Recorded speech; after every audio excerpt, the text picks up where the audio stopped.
Nice. All right. What's going on, guys? Your boy Joey Shake Sam coming guys with a little live stream right now with your boy Philly Jim in the house tonight. We figured we would go over some of the roster cuts today. There's only 12 spots left.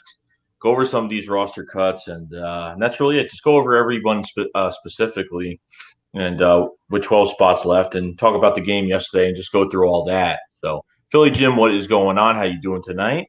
What's going on, man?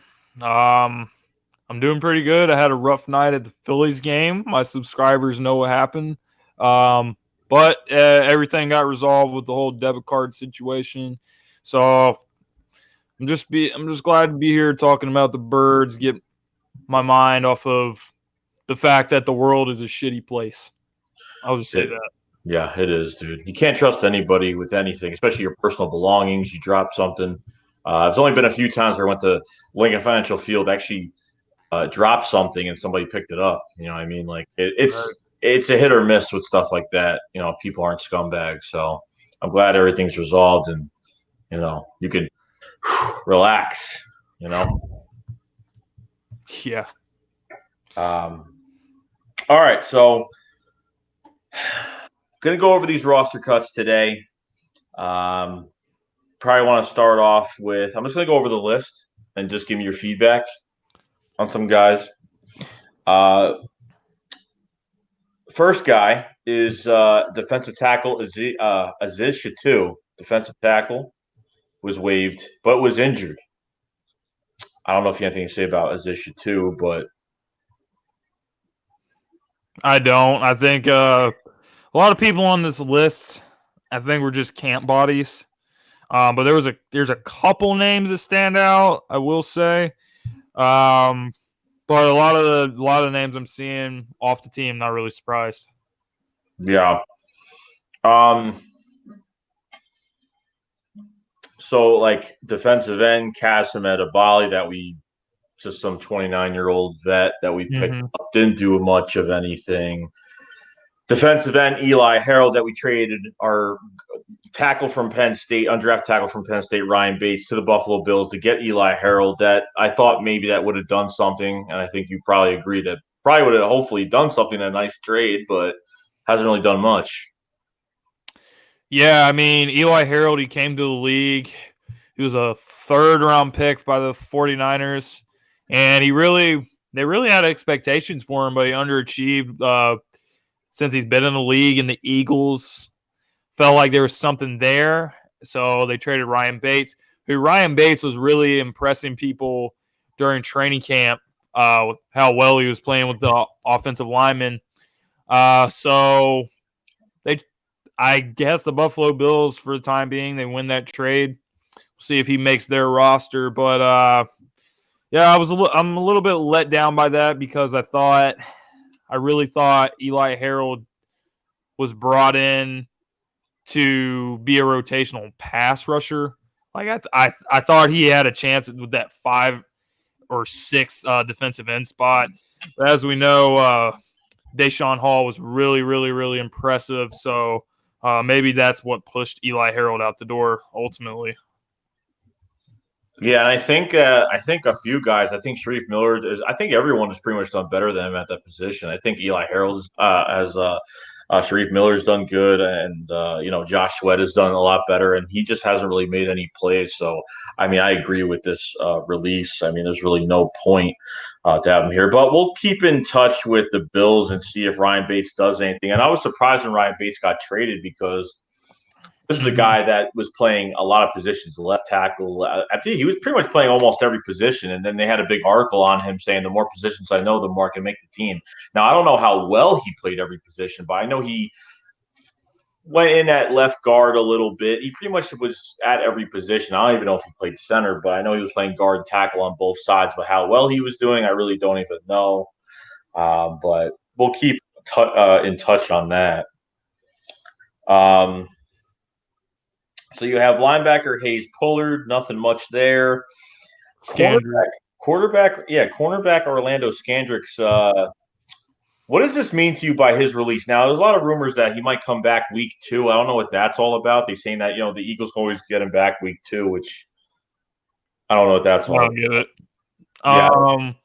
Well, from the get-go, Orlando Scandrick was a name that leaped out to people because he used to play for the Dallas Cowboys, and we played against him twice a year for a few years, so people were familiar with the name. He went to Kansas City as well, but he pretty much was brought in after the Cravon LeBlanc injury. So, I pretty much expected this to happen. I'm not sure how many people did or didn't.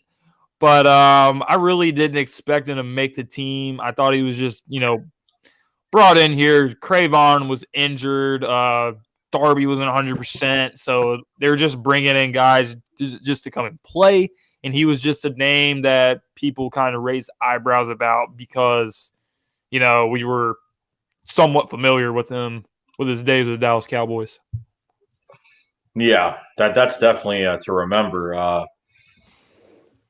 I thought at least Skandrick would have been this like a depth piece, but it looks like now that from this release of Orlando Skandrick, now I think that this means that Ronald Darby is doing a lot better now, and I think with Cravon out, then you have Sidney Jones and Avonte Maddox and Russell Douglas as well. Mm-hmm. Even Jim Schwartz even said that, like, someone asked him about like who's going to be starting, who's your starting corners, and he wouldn't say it, but he says that these guys are going to get a lot of reps at all positions pretty much, whether it's inside or outside. So I believe that's going to happen because I think they want to really use matchups. I think they want to do a lot of matchups, especially like the certain personnel on offense, who they want to line up Rasul Douglas on. Like, I wouldn't want to put, Rasul Douglas on, like, I would like to put him on short side of the field, red zone defense, something like that. You still have Jalen Mills on the pup list, and honestly, I'm actually happy about that because I want these other guys to get their chance. Jalen Mills is his last year on his contract. So we need to see some other guys step up. But Orlando Scandrick's probably a guy that you could probably get back. I don't see many teams going after him. I could see maybe the Eagles trying to get him back. God forbid something happens, or someone's going to miss a game or two. So I don't know if all this time he wasn't even signed to any other team. But I think for the moment right now, I think it's good. I think it shows that these other corners are ready for the year, and I think Ronald Darby just started getting back in the groove last week, a few weeks ago before preseason started. So that's a good sign. Yeah, I would have to agree with you there. So we'll go to tight end Will Tye. Interesting because, well, I would probably pick Joshua Perkins over him, but as of right now, Richard Rodgers was put on IR today. So you're down to Zach Ertz, Dallas Goedert, and now you don't have Will Tye. So now all you have is Joshua Perkins, which he is still apparently on the team right now. So the tight end position is going to get I know we need a third. It's nice to have a third tight end. I don't think Alex Ellis is gone, and I think Alex Ellis has showed some athleticism, especially in that Jets game yesterday, even throwing a nice, a really bad, pass, but by Clayton Thorson. And he caught the ball one-handed in the air and brought it down. Like, he's got a lot of athleticism, but he's got some ball skills. But even with McCown, even in the last game when McCown was at quarterback, he throwing a nice touchdown. I don't know. It's going to look pretty good between whoever's going to make it between Joshua Perkins or Alex Ellis. So one of those two guys will be on the roster. I just don't know who. Yeah, I don't have a lot to say about the tight ends. I thought I thought Richard Rodgers was gonna be our third tight end, but he got hurt. So Perkins, he has played some. He played some early on last season. I think we're good for now. I don't think we have to worry about our tight end situation. But if we do, Will Tye is a name we possibly could bring back. Not sure though. Yeah. We can go to wide receiver Carlton Agudosi, the big 6'6" receiver, which had a very up and down preseason. Like, there were times where he'd catch the ball, and then there were times where he would catch the ball and then just can't keep, just lost concentration, couldn't hold on to the football. I mean, it's very hard finding these guys that are big like that and are athletic and could do stuff like that. If you have a receiver that's 6'6", it's amazing if he's good. But I didn't see him making the team whatsoever between these other receivers that we do have. So he's practice squad eligible apparently, so he'll probably be there. I don't know if any other team will pick him up, but Agudosi, I was actually interested in him. Way back in January, I made a video about him. I remember that. I really thought I thought he was an interesting guy because he kind of reminded me of a few years ago. We had another big body receiver.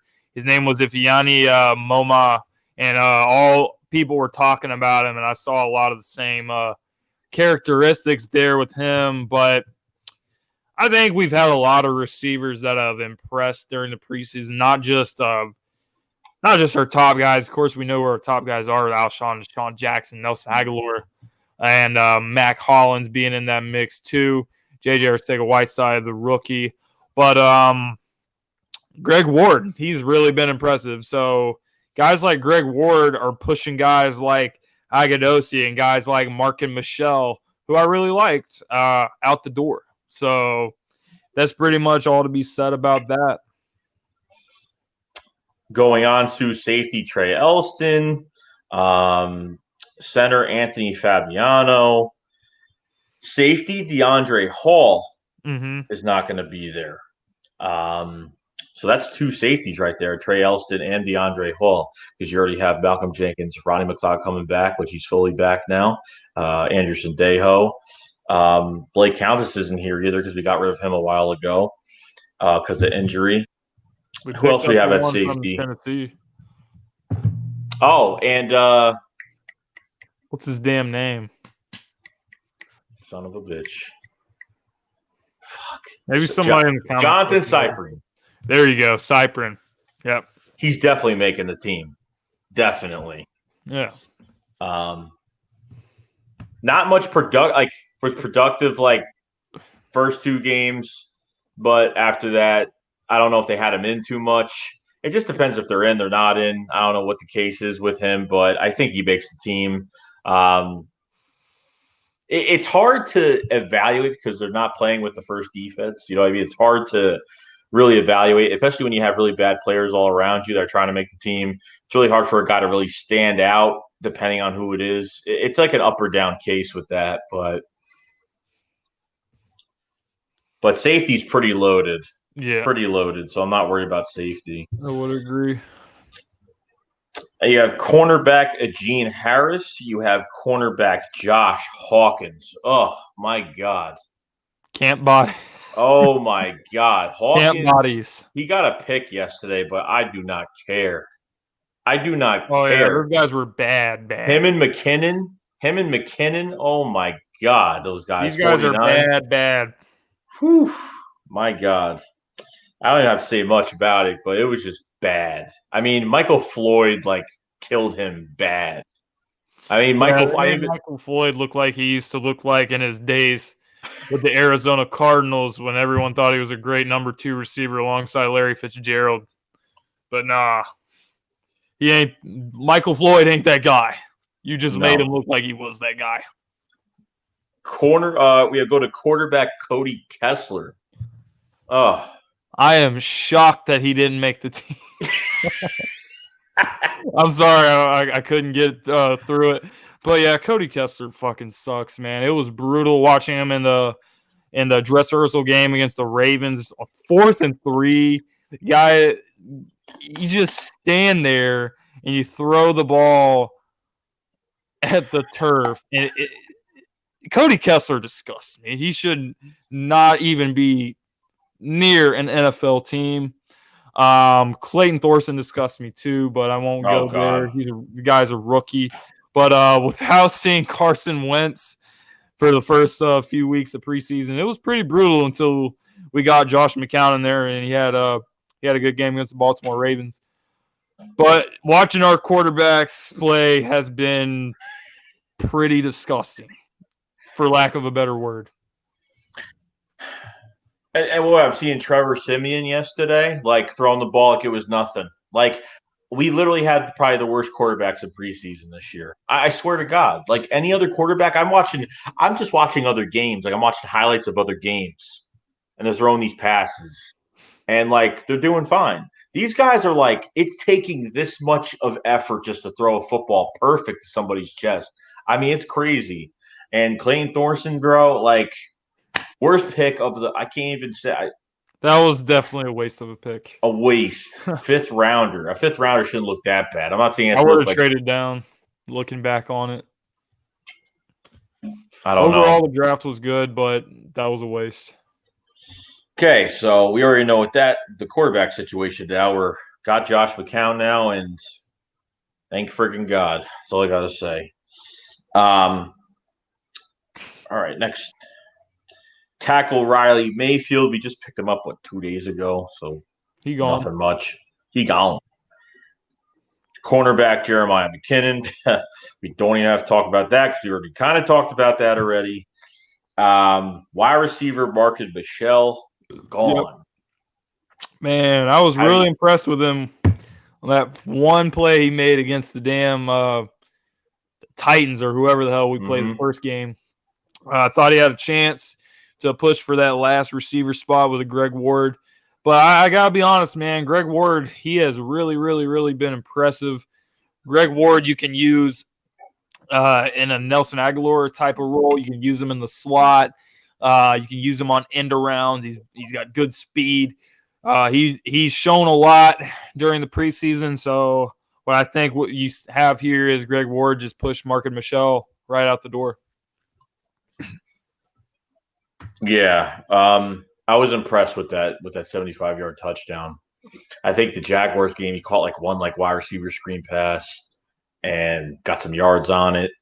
Other than that, I don't know if it was just because they didn't really throw him the ball too much. I don't even know because Charles Johnson, because he ended up getting hurt, and he ended up getting released. But maybe there's a way for him to come back to practice squad. I don't know, but would be amazing if he would at least come back, maybe be on practice squad and fight a little bit. But he is gone. I'm going to say this nice and fucking close for the next name. Now, you look at me right now. Running back, Donnell Pumphrey. Gone.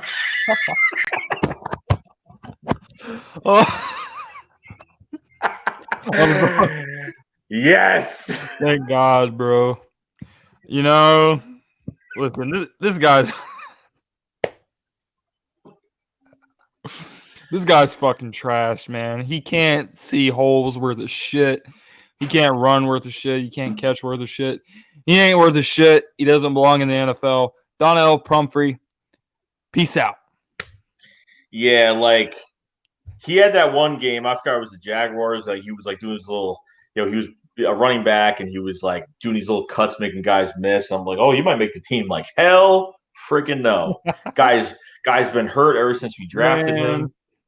I remember when we drafted Donnell out of San Diego State, and everybody's watching his highlights. He's like, oh, he had 2,000 yards at San Diego State, and he's going to be the next Darren Sproles. He's a small running back, and he can do it all. I made a video about him, and the title said, Donnell Pumphrey will change the NFL. I want to fucking kill myself. Does anybody know where the Clorox is? All right, just want to cut off till we start. Keep doing this. If you haven't liked the video, please like the video. Show some love to Philly Jim. And go to his channel. Subscribe to his channel, please. Great vid maker, covers everything Eagles, Phillies, Sixers. Hit that sub button and ring the bell. Ring that bell. Even when your credit card gets stolen, still ring that bell. I appreciate it, guys. So we're going to go on to guard Keegan Render. Honestly, with this guard position right now, Matt Pryor did horrible last night. Jeez. Horrible. He got pushed back. And then Doug and everybody before training camp even started, like they were very high on Matt Pryor a lot from TCU, and not good, not good at all. I mean, you don't have to say anything about it. I mean, what can I really say about it? We have a lot of guys on our offensive line who can play multiple positions. We got a lot of guys on our offensive line that are really damn good. So anytime you see someone who plays the guard position, plays the tackle position, they get cut. I'm not surprised because there's so many guys that can play O-line on this team. Yeah. Cornerback Sojourn Shelton. Nah, another corner gone. I don't remember it. I don't even remember him even being on the field. Wide receiver, undrafted wide receiver from Penn State, DeAndre Thompkins. Mm-hmm. Very, I agree with this release because he didn't look fast on the field. His transition speed from college to the NFL, not working out for me. I was kind of surprised. I meant maybe special teams, but now when you brought in Darren Sproles on top of Boston Scott, kind of lessen that gap a little bit to have him be a special teamer, but he didn't look good. Like even he did some kick returns here and there. He just didn't look fast. Either he was playing too scared, too hesitant when he had to put the football in his hands. I don't even know. He just didn't look like the speed demon I thought he was.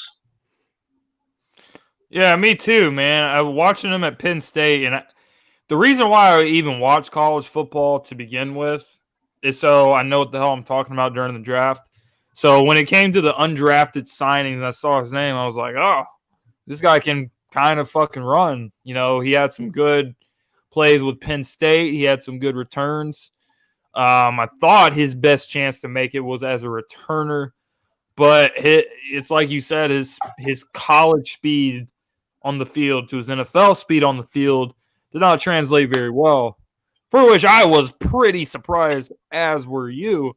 So, I mean, I guess I'm not too surprised that he's gone, but I had more expectations for him than what he showed on the field.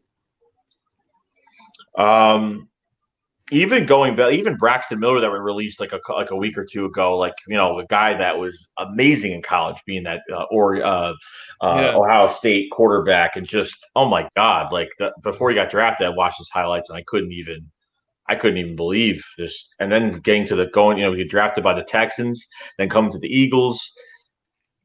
Say another guy transition to the NFL and speed, just not doing too well for me. So, linebacker Alex Singleton. He's the guy that with the long hair. Can't really miss him. Alex Singleton is a weird one. I know we got a good amount of linebackers, but Alex Singleton, he was making plays here and there. I don't know. I liked Alex Singleton's. He plays really plays like he's got a lot of intensity when he plays. But it just wasn't enough with him. I don't know. I've noticed him a little bit, but not like crazy. But let's go to safety Jason Thompson. That's the guy we just picked up last week, I think, too. He was with the Patriots, undrafted 2017 guy. Just got given one shot. Defensive tackle Kevin Wilkins. Now, he did a really good job yesterday. He was busting up plays like crazy yesterday, but it wasn't enough. It just wasn't enough. It was one game, wasn't enough. So one game isn't going to do it for you. One game out of 4. So pretty much had him. I agree with the release at defensive tackle. I think. I don't know. I think Hassan Ridgeway did a really good job yesterday. I think he had a concussion after the first game. Late in the first game, he had a concussion against the Titans, but he did a pretty good job. The penetration up the middle. The guy has no speed. He can't chase after anybody, but against the run, and the pass rush ain't too bad. I think he's more of a run stuffer than he is going up and trying to get some pressure, but. I don't know what you think about the defensive tackle position with Hassan Ridgeway. in there between him and Trayvon Hester because we know Bruce Hector is gone now. So, I mean, I like the defensive tackle spot. We know the starters. We know we got Fletcher Cox and Malik Jackson and Timmy Jernigan in there too. So we got a lot of depth there. And Hassan Ridgeway is a dude that I think can really stuff the run. I mean, he can. I think he'll give us more than what Haloti Nada gave us last season. So and Haloti Nada really didn't do shit last year, so that's not really saying much. But he's had some plays where he's looked pretty good, but I think just having him come in and doing what he needs to do, we'll be fine with the defensive tackle. Yeah, that's pretty much it. You pick Hassan Ridgeway over Trayvon Hester? I would, yeah. Okay. Yeah, I pretty much agree with you on the same thing. Even though Hassan Ridgeway is clutch because he blocked Cody Parkey's field goal. Yeah, his highlight of the year. I think he only had maybe like a half a sack like during the year, but it wasn't much. Yeah, he didn't do shit, but he got the end of his index finger on that ball. Next thing you know, double doink. Mm-hmm. Linebacker Chris Worley. He ended up getting a pick yesterday. He ended up getting a pick yesterday after we ended up. I forgot who made the strip. I think quarterback threw to the tight end. I think we stripped it. It almost hit the. It was going down. The ball bounced on the sideline. Alex Singleton dived on it. Doug challenged it. Was called back. Then the next play, Chris Worley made a play. Hasn't really shown up. He was picked up middle of preseason. Haven't really showed up at all. So, I mean, I'm already good with the linebackers right now with Cam Moo out.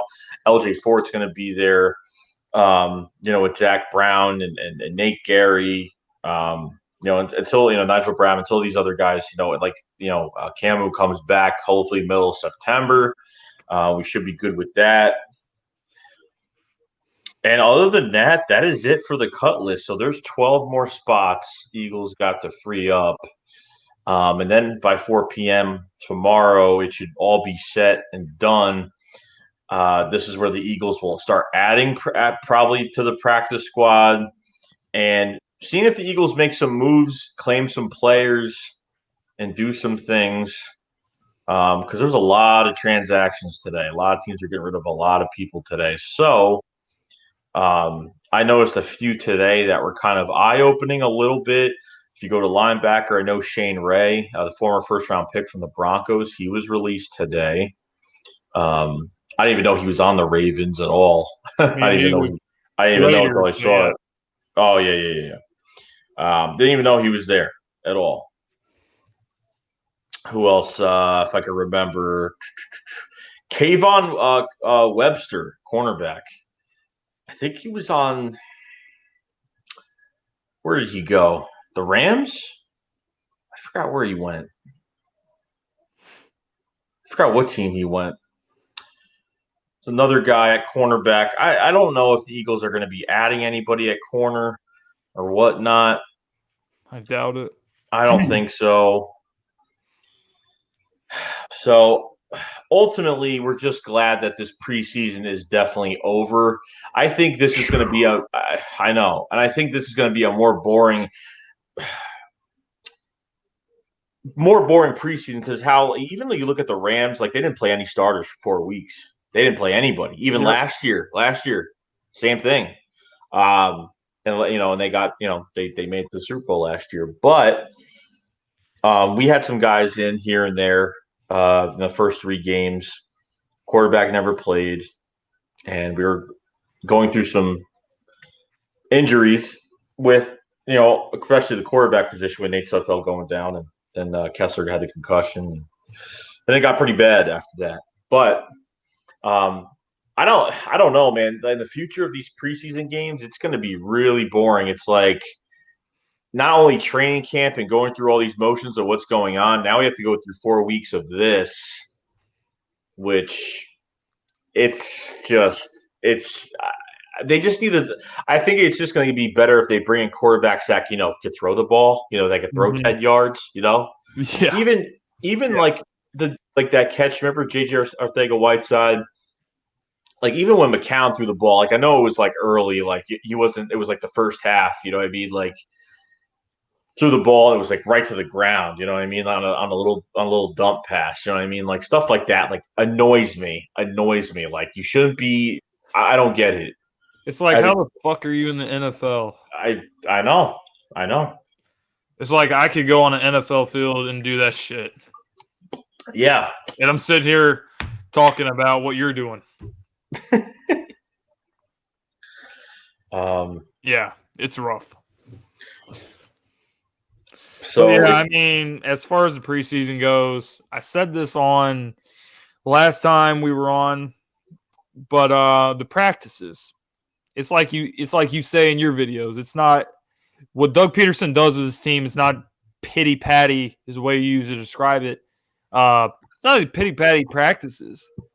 He practices this team hard as shit, and the reason why he's not playing Carson Wentz, and the reason why he's not worried about Fletcher Cox rehabbing right now. Fletcher Cox coming back week 1, he can just go in there and do his thing. He's not worried about it. He does his practices his way. He's earned the right to do them his way.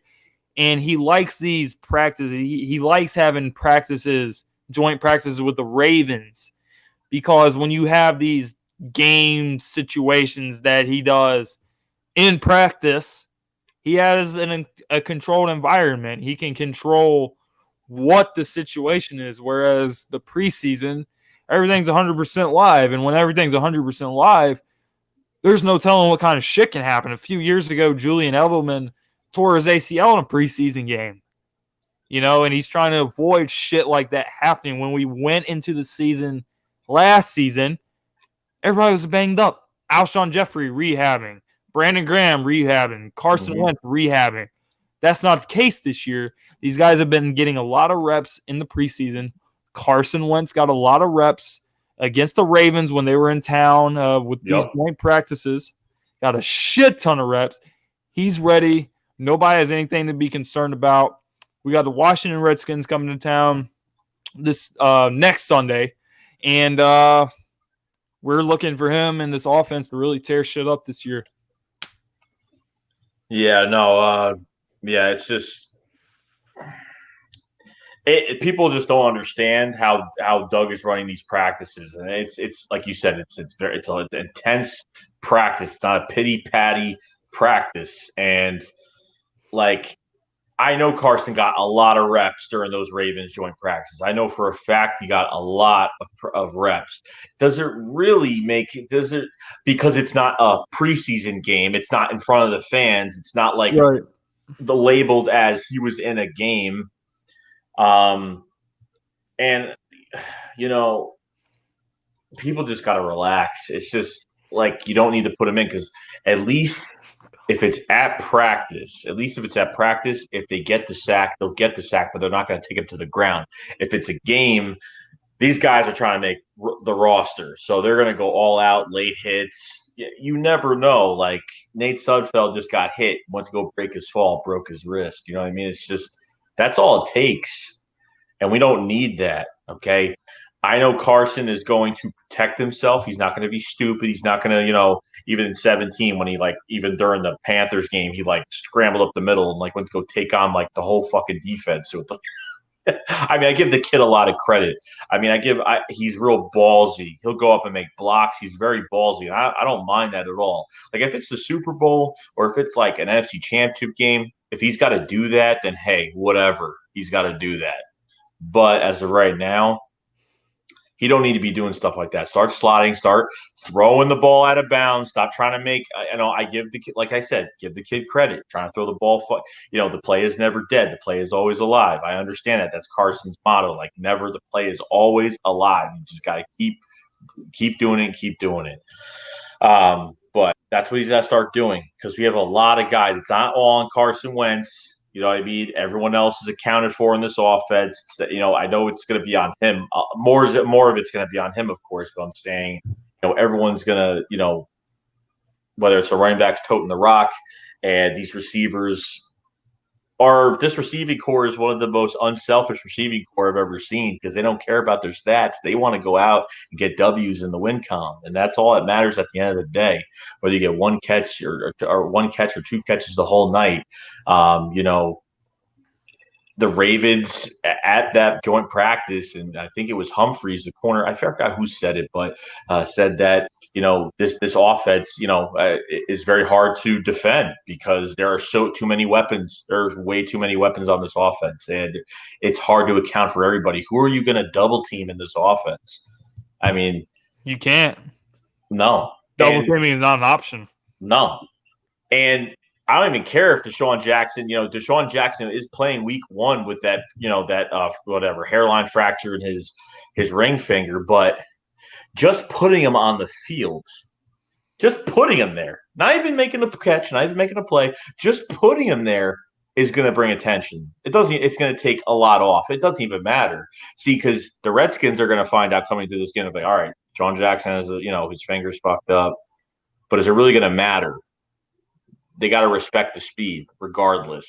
And don't think Carson Wentz is going to throw it to him. I mean, I don't know how his finger's going to feel by week 1. I have no idea. Yeah. But, hey, we'll see what happens. I mean, with Deshaun Jackson's injury, I've thought about it. And, if you got Deshaun Jackson running a slant route across the middle and Carson Wentz throws a bullet to him, that might have an effect as far as the injury. But if you tell Deshaun Jackson to run down the field and Carson Wentz just drops the football right in the bucket, I don't think it's going to have an effect on Deshaun Jackson catching the ball. He should be fine. Offense will be fine. I'm not flipping out about his whole finger injury right now. No, because you know what? As long as Deshaun is on the field, you're taking somebody out of the box, and that's all that matters. The less people in the box, the more plays you're going to make. 2 tight end sets. They've been putting Zach Ertz by himself on the outside. I mean, it's just there's so many different things. That's why I'm excited to see what Doug and Mike Rowe could do and how creative they could be. Because in 17, there were plays that I didn't think we were even going to do. There's some plays like the Eagles surprised me in 17 because there were just like plays I didn't think was ever going to happen. They have a lot more weapons now, and it goes right down the line. You take the best, and I will say the number 1 offensive line in the NFL with a caliber running back by committee with Jordan Howard and Miles Sanders, Corey Clement, Wendell Small, and plus you got Darren Sproles in the mix on top of everything else. I mean, it's Boston Scott too. I mean, he could be back there, and Boston Scott hasn't looked bad either in preseason. He hasn't looked bad at all. He'll be, and the good thing about the running back position right now is that you have Boston Scott is on the shelf right now. So they'll have him at special teams. So God forbid a running back does get hurt, Boston Scott will dress up for being a running back for that game too. So you'll never really lose anybody. So you can always have him on the shelf regardless of who it is that's hurt. So even with this Darren Sproles signing, I was happy about it, but I was like, I want some other guys to get chances. I mean, he wants to come back and win us. He has a ring on his finger, but he didn't play with a ring on his finger and get a ring on his finger while playing. I guess it's a huge difference. I understand it 100%. But right now, it's all on Carson Wentz. The rest of these guys, I think the chemistry is there. Even after the dress rehearsal game against the Ravens, Zach Ertz had his post-game press conference, and he said he doesn't think this team is going to have a slow start in week 1. He honestly thinks they're going to come out on fire. He had no doubt in his mind that he was that this team is going to slow start, get the rust off, blah blah blah. I think we're going to see a totally different team once week 1 hits. So it's going to be exciting. Yeah, man. Everything you just said, even you talk about the running back position for a second. Darren Sproles. When the Darren Sproles signing happened, I was like 99% sure he was going to retire. I did not see him coming back. But when he came back, I was just like, oh, he's coming back. The only problem I have with it is through the years since Doug Peterson has been the head coach, I low-key feel like he's force-fed the ball to Darren Sproles. Oh, even yeah. when we traded for Jay Ajayi back in 2017 season, even to start the 2018 season, Darren Sproles is getting a shitload of carries. I'm like, what the hell is Jay Ajayi doing on the sideline for? You know? And when we had our top rushing attack with LeGarrette Blount and Jay Ajayi and Corey Clement, Darren Sproles, he tore his ACL early on in the season. So I feel like the rushing attack really took off after Darren Sproles was no longer involved. It seemed like we were throwing the ball a lot more when Darren Sproles was involved.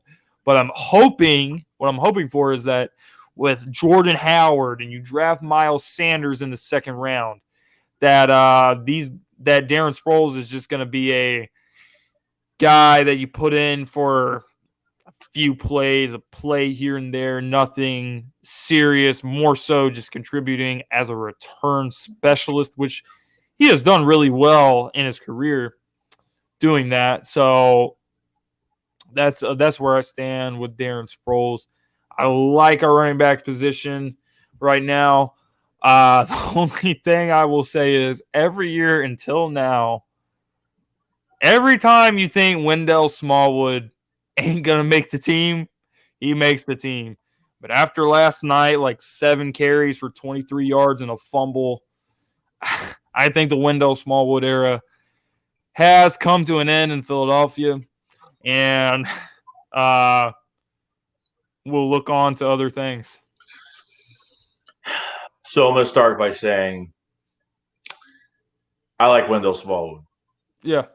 Number 2, he had one good run yesterday, but he could not run. He couldn't run anywhere last night, period. Like, he could not. I even watched those holes. There was no holes open.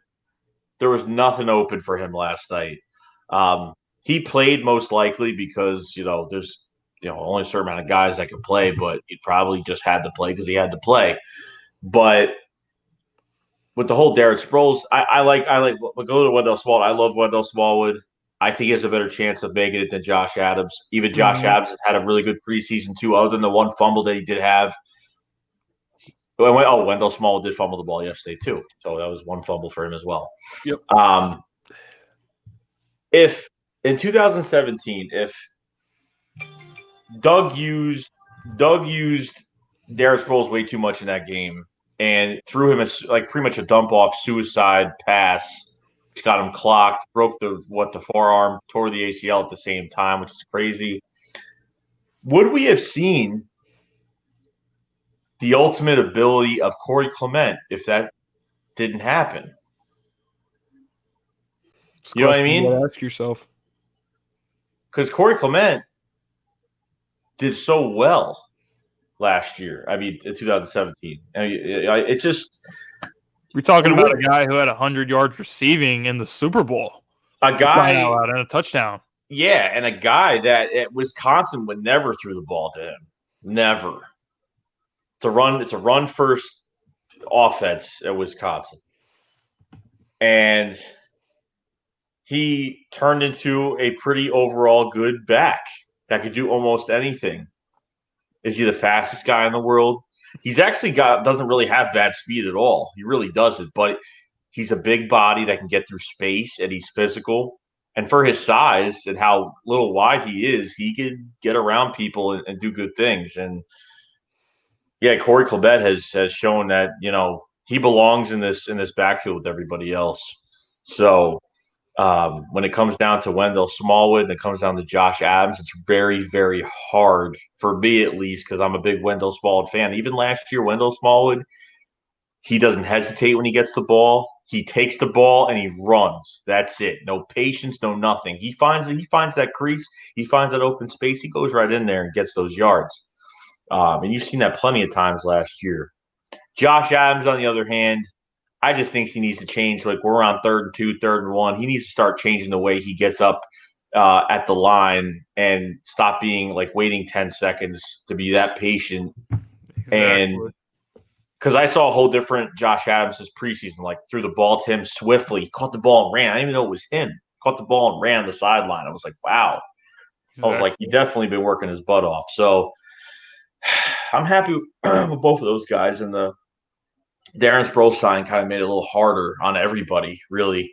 So it's an odd man out right now. But I'm very happy with this offense, and I can't wait till we unleash what we have in week one because there are too many people. And I know Deuce Staley, he works so well with these running backs. He was so excited when when the Eagles got Miles Sanders. Didn't even know that we got Miles Sanders. It was like a Christmas gift pretty much on draft day. He was like, can't wait to get my hands on you and turn him into some, the face of this backfield in the future. You don't know what's going to happen. If you keep, don't know if you're going to resign. At this point, I don't know if Jordan Howard is going to resign with the team. I have a feeling he's going to be gone. Yeah. If he ends up leaving, you can get a comp pick for him because I already know we have a third round comp pick, and hopefully we have a fourth from Golden Tate, but he suspended a few games, so hopefully we get the comp pick for the fourth round as well. Which leads me to this whole other thing we need to talk about, and you already know what I'm going to talk about. Another player that could become a Philadelphia Eagle. Defensive end Jadeveon Clowney. A lot more news has been circulating.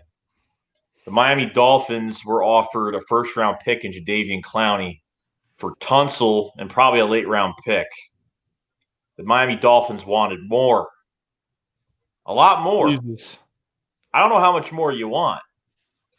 Not only are the Texans stupid, well, number one, they don't have a GM, so they don't have any real brains over there. But Jadeveon Clowney is holding all the cards, and he's in control because he's not signing that tender. When he doesn't sign that tender, he has all the control. Mm-hmm. So he speculates and says, hey, I want to play for this team. I want to play for this certain team. He's already not really even talking about the Seattle Seahawks anymore. He's going to cost about $15 million, probably $15.9496 million for the year when he signs that tender. But he's in control of his destiny. He said, he visited the Dolphins, and he said after all this stuff that happened, he said he doesn't want to play for a rebuilding Miami team. He doesn't want to be on a rebuilding Dolphins team, and which I agree with because he's going to waste his career over there, regardless of what's going on. Ryan Fitzpatrick's a starting quarterback. Josh Rosen has already quote unquote said, "Oh, my time will come when I take over this team." I mean, he's like already saying that it's his team in the future when there's nothing liable to what he's even saying. Like he hasn't even proved himself yet, already saying that, opening his mouth.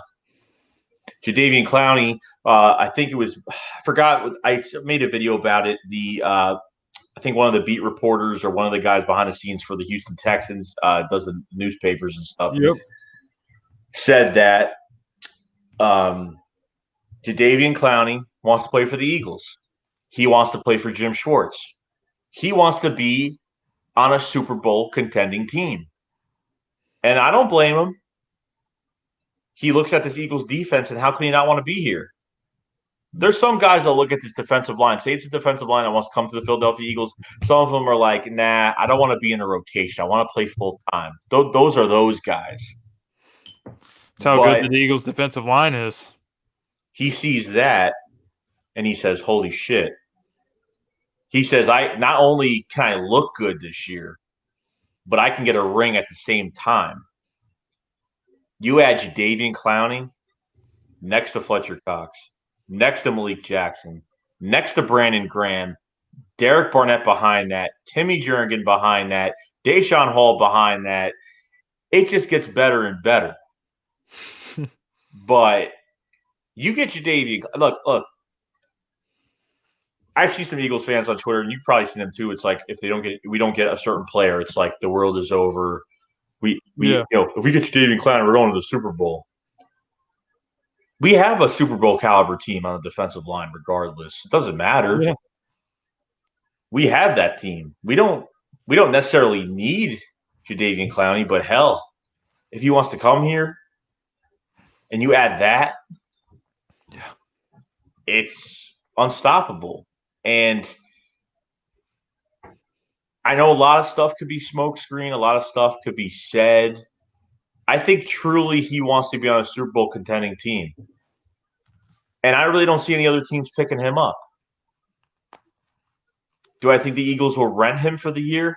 Yeah. Do I think that they'll extend him? I don't know.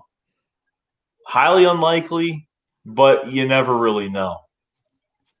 Because you already have $100 million man in Fletcher Cox.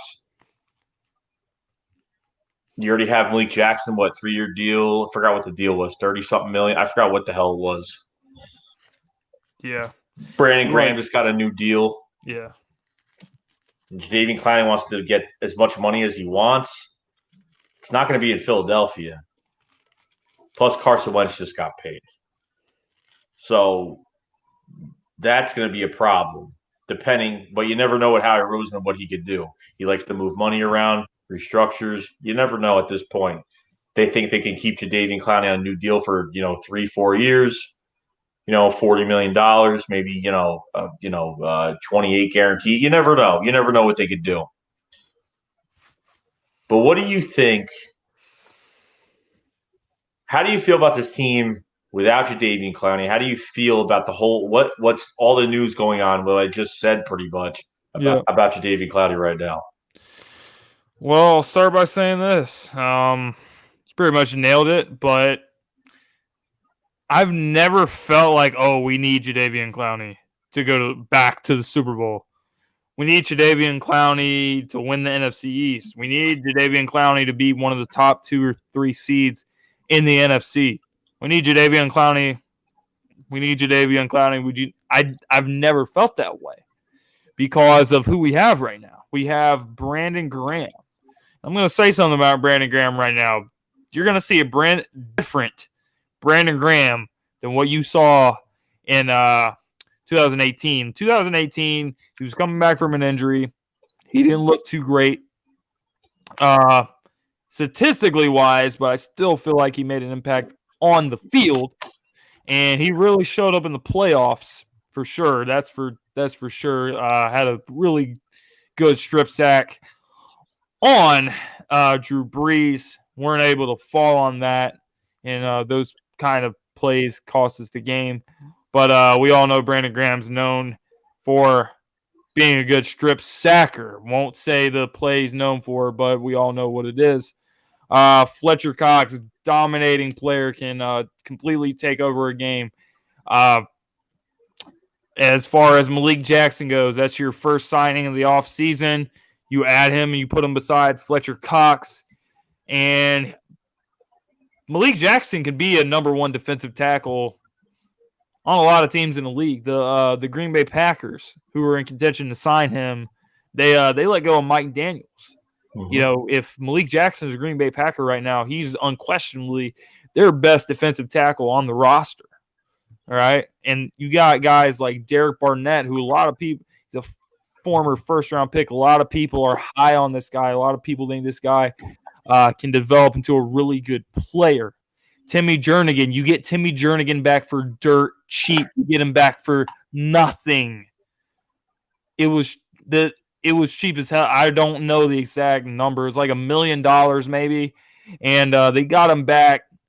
Timmy Jernigan, he missed a lot of games last year, but when he came back, he really made an impact on the defensive line. So you got guys you can rotate in and out. You can keep your number 1 guy, Fletcher Cox, fresh. You get Jadeveon Clowney and you add him to that mix, quarterbacks, you're just fucked. There's just nothing you can do about it. If I was a quarterback, I would be having nightmares about playing against the Philadelphia Eagles because up front, their defensive line can just wreck the entire game plan for you.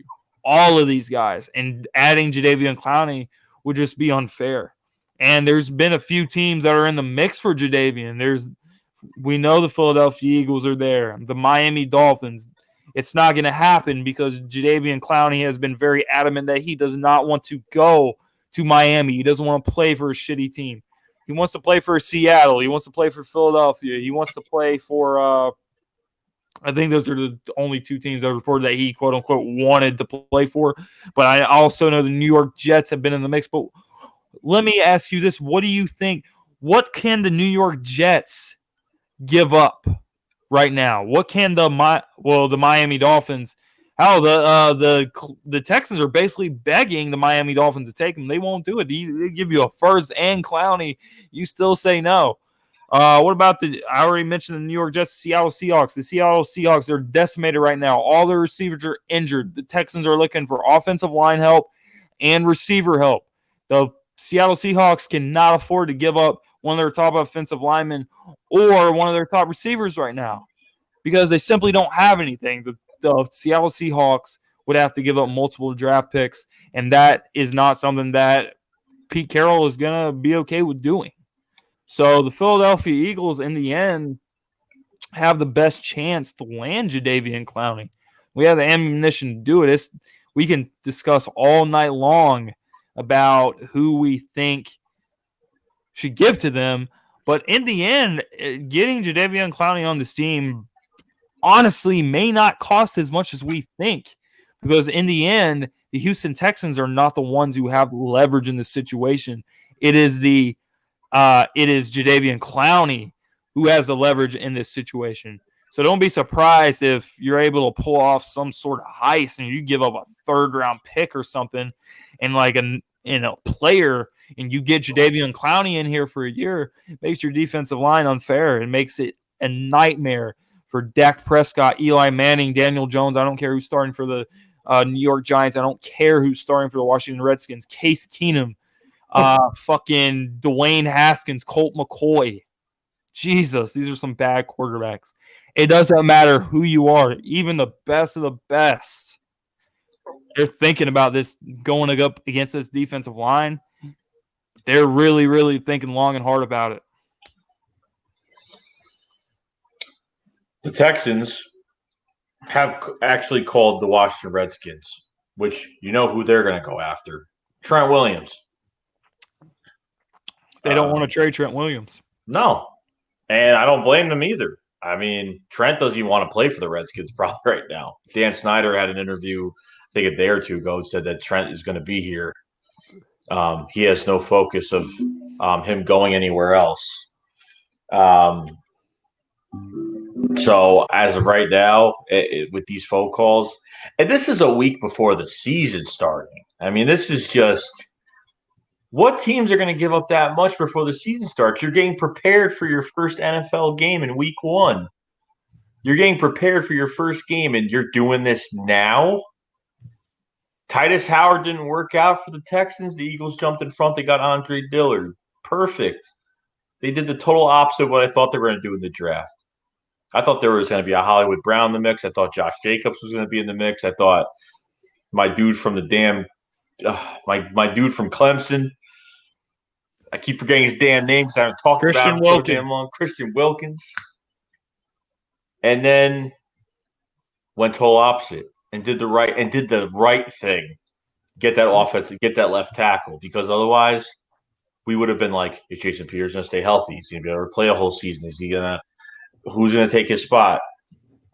Exactly. We all thought maybe Vaitai would, but as of right now, not going to happen. And he's been playing right guard. So the Texans have been, I mean, you're offering a first-round pick in Jadeveon Clowney, and the Miami Dolphins don't take it? I think it's just bad for both sides regardless. I think Miami Dolphins could make a trade, but they don't have to trade for Jadeveon Clowney. Regardless, they should be focusing on next year's draft, getting a quarterback. That's what they should focus on. They're just a huge mess over there in Miami, but they want more than what they're getting, which is they're trying to fleece them like crazy. Do we know the conversations what the Eagles have had with the Texans about Jadeveon Clowney? No, not really. But we all know where Jadeveon Clowney wants to go. He wants to go to a Super Bowl contender. Do you see these other teams really calling? I mean, the list has already came out that it's already been the Jets. I don't know. The Jets are going through a time of their own too, because they got Avery Williams is out for their linebackers out for the year on a torn ACL. They got a tight end suspended a few games. They got another linebacker suspended a few games. They just literally got their offensive line together. They got Khalil out of retirement. They literally just got without those starters, they're pretty much done. It's not the strongest offensive line for the Jets, but it's not bad. But as of right now, how much are they going to give up after creating this team with the $100 million that they did have before the offseason started? So, absolutely. If the Redskins aren't going to trade, I mean, you never know. Maybe, and obviously the Texans don't want him because they don't want to pay him. Obviously, if they're trying to get rid of him now, now, and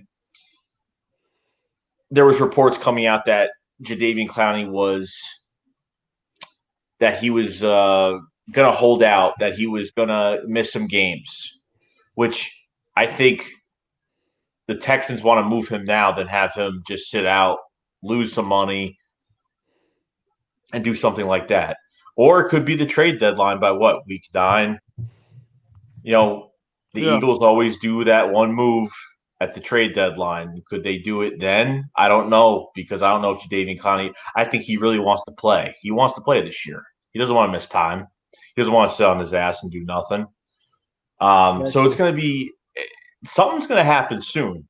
And what's very interesting, like you talked about Lamar Miller and the torn ACL, they need running back help. What 2 guys are still on our roster after these cuts today? Josh Adams and Wendell Smollett are still here right now. So we don't know what goes on behind the scenes. All we hear is what's on Twitter, and that's it. So still got those 2 running backs on our team right now. And I don't know if a trade could happen tomorrow, but all right, here it is. If Wendell Smollett and Josh Adams are still here tomorrow, something's going to happen. Maybe. I don't know. If they still have – let me tell you something. You got Jordan Howard, Miles Sanders, Corey Clement, Wendell Smollett, Josh Adams, Boston Scott, 6. That's 6 guys. 6. Even if you take Boston Scott out of the mix, that's 5, because he's going to be special teams. That's 5 guys. They're not keeping 5 guys. If Josh Adams and Wendell Smollett are still on the roster, I got a feeling that something's going to happen. And the only offensive lineman that I think that can get traded is Vaitai. Exactly. That's the only guy I could think of. I can't think of anyone else. Well, why not? Well, maybe I can see Jordan Mailata or Big V going. Jordan Mailata's look good too. We remember he's a former rugby star. He got taken in the 7th round, 2018 draft, I think it was. So Jordan Mailata in a pick, Big V in a pick, doesn't matter. But I just want to say this about the Houston Texans. Forgot to say this a few minutes ago. But the Houston Texans, they really fucked up with the Jadeveon Clowney situation. If they knew that they weren't going to pay this guy the amount of money the market was going to demand, you trade him on draft night. You maximize the value on draft night. And you get something for him. You have a better chance of trading him on draft night. Exactly. You have a better chance of getting something valuable for him. Now you don't have a chance of getting something that's that valuable. You just have to take what you can get for him, or he's not going to show up. He's not going to play. You're not going to get anything for him. So which one would you rather do? And the Houston Texans handled this situation very poorly. So that says something about their front office. So I do think Jadeveon Clowney can be had by the Philadelphia Eagles. And I really believe this, but you might actually be surprised at what we give up to get him. I was surprised when the Philadelphia Eagles traded for Jordan Howard.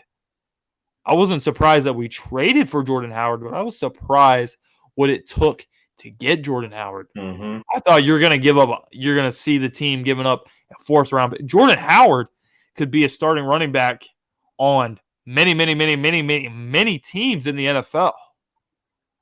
You give away a 6th-round pick, 5th at the worst, whatever the conditions are for that draft pick. But it doesn't matter. You pretty much get Jordan Howard for free. Mm-hmm. I'd say. I would not be surprised if I see an alert on my cell phone that says Philadelphia Eagles have acquired Jadeveon Clowney for some bullshit.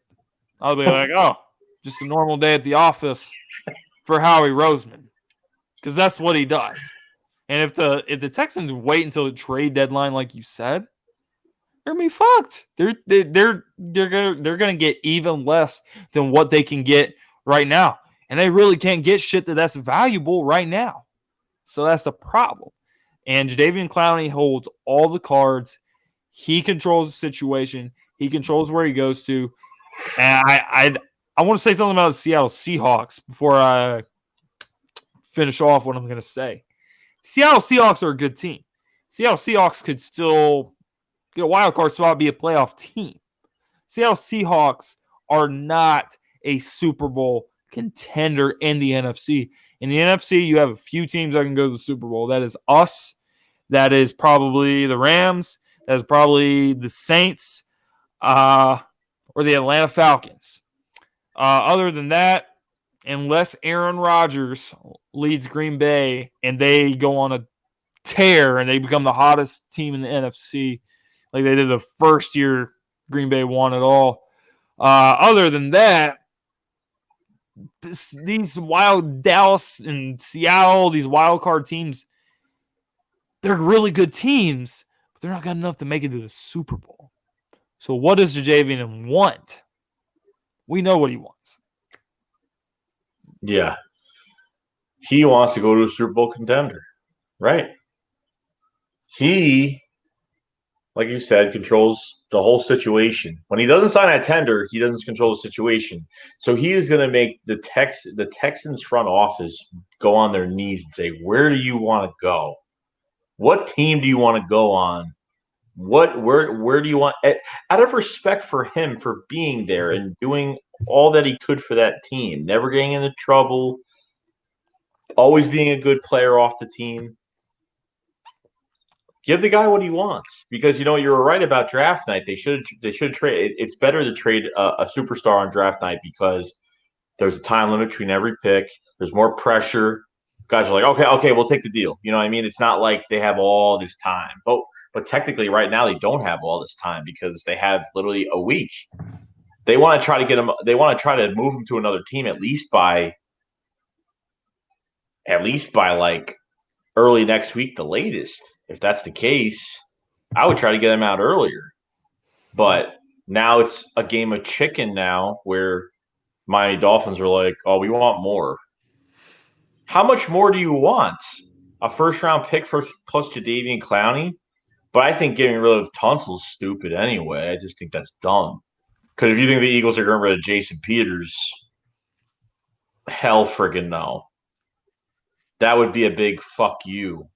That would be a really, I wouldn't even be happy about the trade. If Jason Peters got traded, I wouldn't even talk to anybody. Really. I wouldn't even be able to comprehend that. Yeah.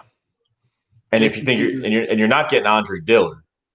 So fuck no. That lay off. Reporter that you brought up his name a little while ago, but this is the trade proposal that he had laid out. Texans get Andre Dillard. We literally just had a draft where we moved up in front of the Houston Texans specifically because we knew they were going to draft Andre Dillard. They get Andre Dillard. And what the fuck else did they get? Like some other draft pick or something. I don't remember what it was. And we get Clowney and a first, and that's it. Fuck no. Fuck no. Andre Dillard was brought in to this team. He was drafted back in April. specifically because Jordan Howard. Jason Peters is fucking 37 years old. You know how insane it is to still be playing left tackle when you're 37 years old? It's fucking insane. I'm telling you right now, it is fucking crazy that that I did it again. Jason Peters is fucking 37, 38 years old, and we're having playoff games against the Chicago Bears, and he's shutting Khalil Mack the fuck down. Couldn't believe it. But eventually, the dude's going to have to step away from football. So you got to get his replacement in here now. And what Jason Peters is really able to do is he's able to pass the knowledge that he has as a veteran, as a future Hall of Famer, down to Andre Dillard. And Andre Dillard's already really fucking good. He could start right now. He could really start right now if we had to start him. But trading Andre Dillard would be fucking stupid. Any team that has a starting caliber left tackle, they don't even have to be a great left tackle, just a decent left tackle, just a guy you can start, just a guy who doesn't suck, just a guy who's not going to get your starting quarterback murdered back there on the offensive line. It would just be ignorant to trade a starting left tackle. And I know Howie Roseman. He went into a dark room when the Philadelphia Eagles gave Chip Kelly control of all personnel decisions, all trades, all that shit. He went to a dark place in his career. When he came out of that dark place, he fucking went off.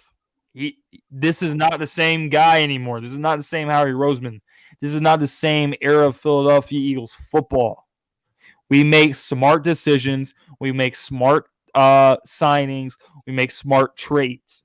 So fucking Andre Dillard ain't going nowhere. So it is what it is.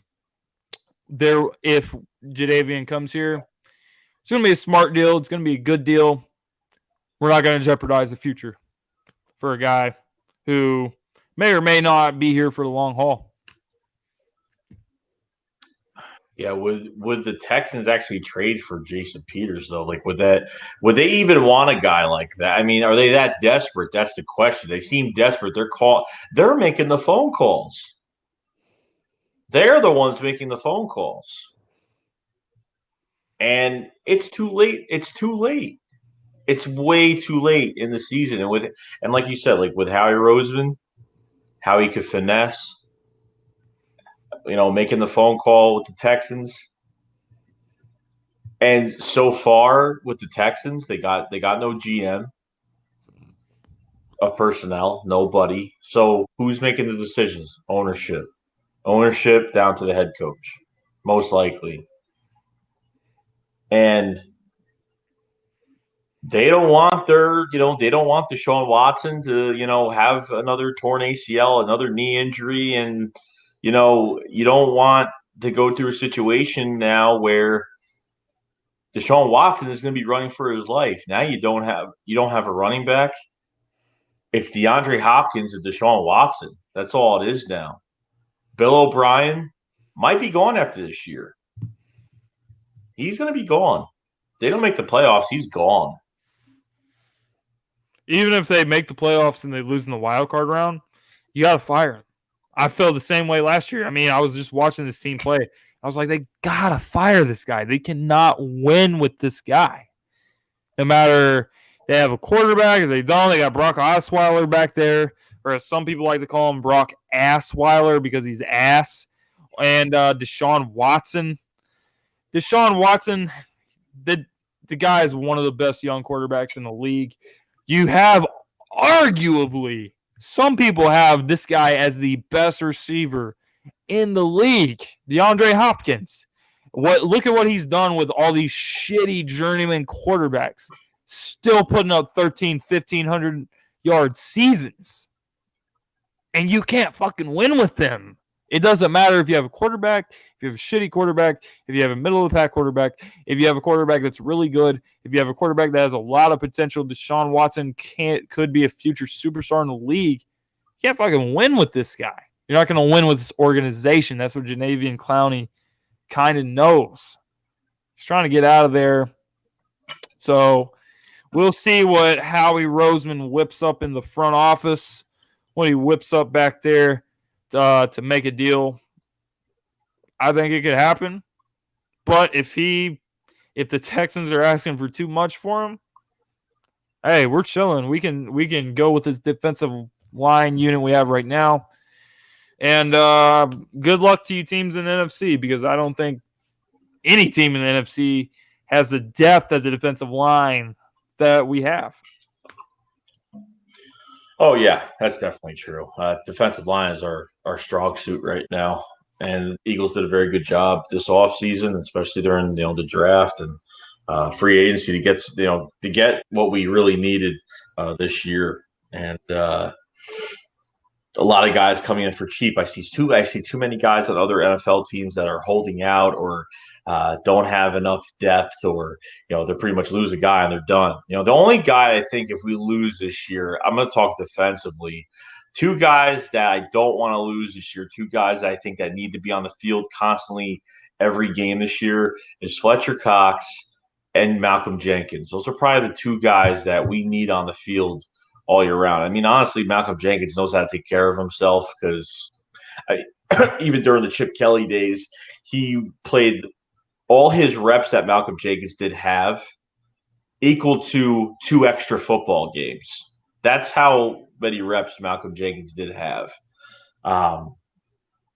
So I'm not worried about him at all. But this whole it's crazy, because I'm not trying to get excited about it. I mean, it is exciting to say, hey, like, at least Jadeveon Clowney recognizes what teams are good, what teams aren't good, and he will come out and say, I'm not going to the Miami Dolphins, even though I visited there. I think his agent directed him to visit the Miami Dolphins, and then what happened was he was like, what the fuck am I doing? I don't want to do this. Fired his agent, and now he is just going on his own thoughts now. I haven't heard of him hiring a new agent yet. Maybe he did. I don't know. But the direction that his agent was putting towards him, it's all about with these agents. They're trying to protect their players and get them the most money and give them the best fit to what team they need to go to fulfill a better career, as a player. And that's what being an agent's all about. So as of right now, it's up in the air. I'm looking at our roster now, and I picked Halapoulivaati Vaitai because he's got the experience. If you keep him at one position, he's good. He's fine. I'm not saying he can't be a guard. I'm not saying he's actually not done too bad being a guard, to be honest with you, at right guard. But if you keep him at one position and he gets a lot of reps, you're going to get production out of Vaitai. He's not the worst player. He's not the best player. But in 17, I think I only noticed one time where it was during the Panthers game. I think he gave up a sack. Other than that, I forgot he was the left tackle of the Philadelphia Eagles the rest of the way. I forgot because he did so well. So Vaitai, I know he's no superstar. He's no Pro Bowler. Okay, we all know this, but the guy could get in there and play. I don't care if, say, the trade is Jadeveon Clowney, a late round draft pick, Eagles give up, because I think the Texans are more in need. The Eagles are not in need. So this is Pat Roseman's like, you want one of our players, let me know what you want, because, we're good over here, but we would like him on our team, but you guys need to play it fair.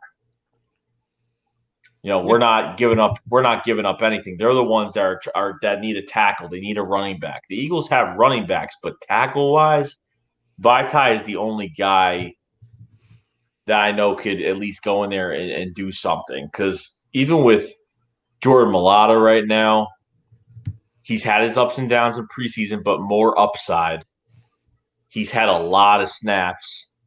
Brian Ballinger does videos on him all the time. I see on Twitter. I follow him on Twitter. He does videos on him all the time of how violent Mulata's hands are for being a rugby star. His hands are so violent. Like he's for a guy at 6'8", 350 pounds. I mean, that's just ridiculous. That's just insane. And he manhandles everybody. Now, has he faced any top quality pass rushers? No. But for him to make it look easy against third, fourth stringers, it's a good sign. It means that he's already better than those guys, which puts him a step closer to where he wants to go because the guy never played football his whole career. So 2 years into it, and now you have a really good chance not only to make a good trade, a fair trade, which the Eagles are not the one that are the Eagles. The Eagles are not the team that's desperate. It's the Houston Texans that are desperate. So we'll just have to see. But this has got to happen soon. I don't even care if he comes to the Eagles, Jim. I just want to see where he goes and what they give up. That's like the most exciting part about it. Like I actually want to see, like even watching that Frank Clark trade to the Kansas City Chiefs. Kansas City Chiefs gave up a lot. A lot. They gave a shit ton, but that was early on. Right. The Seattle Seahawks knew they had to get Frank Clark out the door. The Houston Texans, like I just said a few minutes ago, they fucked around. They have fucked around with it to the point that they're not going to get what they could have gotten. They could have gotten a haul for Jadeveon Clowney, but they're not going to get it now. So now they have to settle for what they can get. And you talked about Big V. You talked about Jordan Mailata's violent hands. Big V, he's not the best thing in the world. He's not gonna be a Joe Thomas. He's not gonna be a Jason Peters, future Hall of Famer at the left tackle spot. But what the Houston Texans have right now is a really, really, really, really, really bad offensive line. So, I mean, Big V instantly makes them a better unit at the offensive line. He does. He just does. Mm-hmm. So, this is the Houston Texans' fault.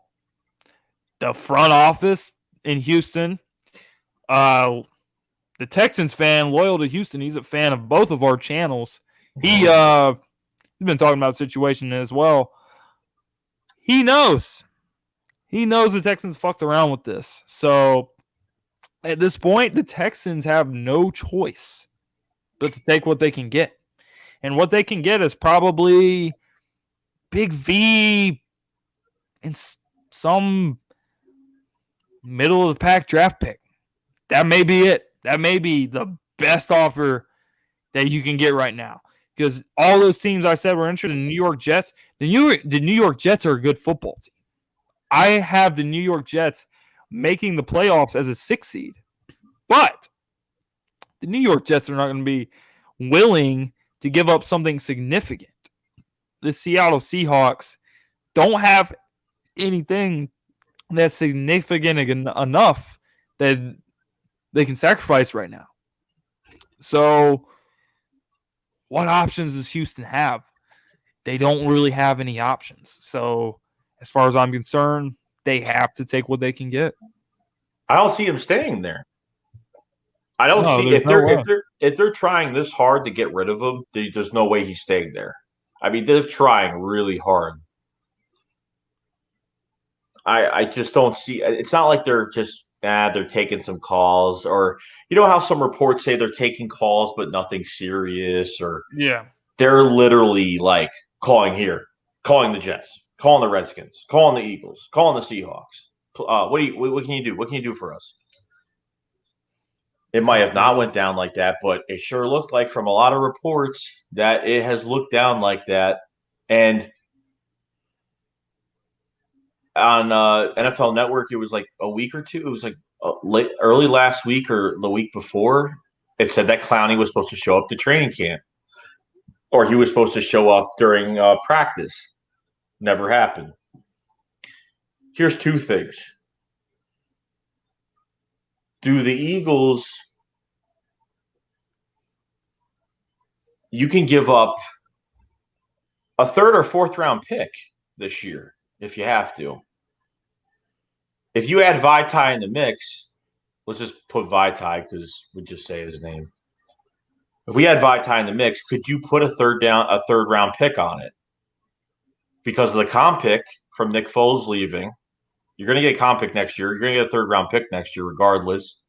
And then if Golden Tate plays a certain amount of snaps after his 4-game suspension, the Eagles will get a fourth round pick. So could you trade Vaitai and a third round pick to the Houston Texans for Jadeveon Clowney? It's like I said, Houston has zero leverage. They have no other choice but to take what they can get. Otherwise, he's not going to play. Otherwise, he's never going to show up. Otherwise, walking free agency next year, just like we saw with Le'Veon Bell of the Pittsburgh Steelers. It'll be the same thing all over again. Now, could the Eagles – now, the question next is, should the Eagles – if the Eagles do acquire him, should they take on all that money for 1 year? Eagles have $18 million. Eagles have $18 million cap space left. That's it. He's going to cost 15 and a half for this year. Yeah. That's probably the next issue. I don't think the trade might not even be the biggest issue, because I think you're supplementing a tackle that's not the best tackle in the league, but someone that could fill in, and the guy works hard, and the guy could make his blocks. Will that third round pick kind of counter offer the player in Vaitai? Like, will it make it a little bit better giving the third round pick? Yeah, I mean, if you get Vaitai and you get a third, I think that's the best offer you can ask for. Vaitai has shown, you mentioned it, when Jason Peters had his torn ACL in 2017 against the Washington Redskins. Vaitai stepped in and played very well. So he has shown he can play well. He's also shown, since training camp and preseason of this season, he can play guard. He actually hasn't looked half bad playing guard. So he's shown he has versatility. He's shown he could play.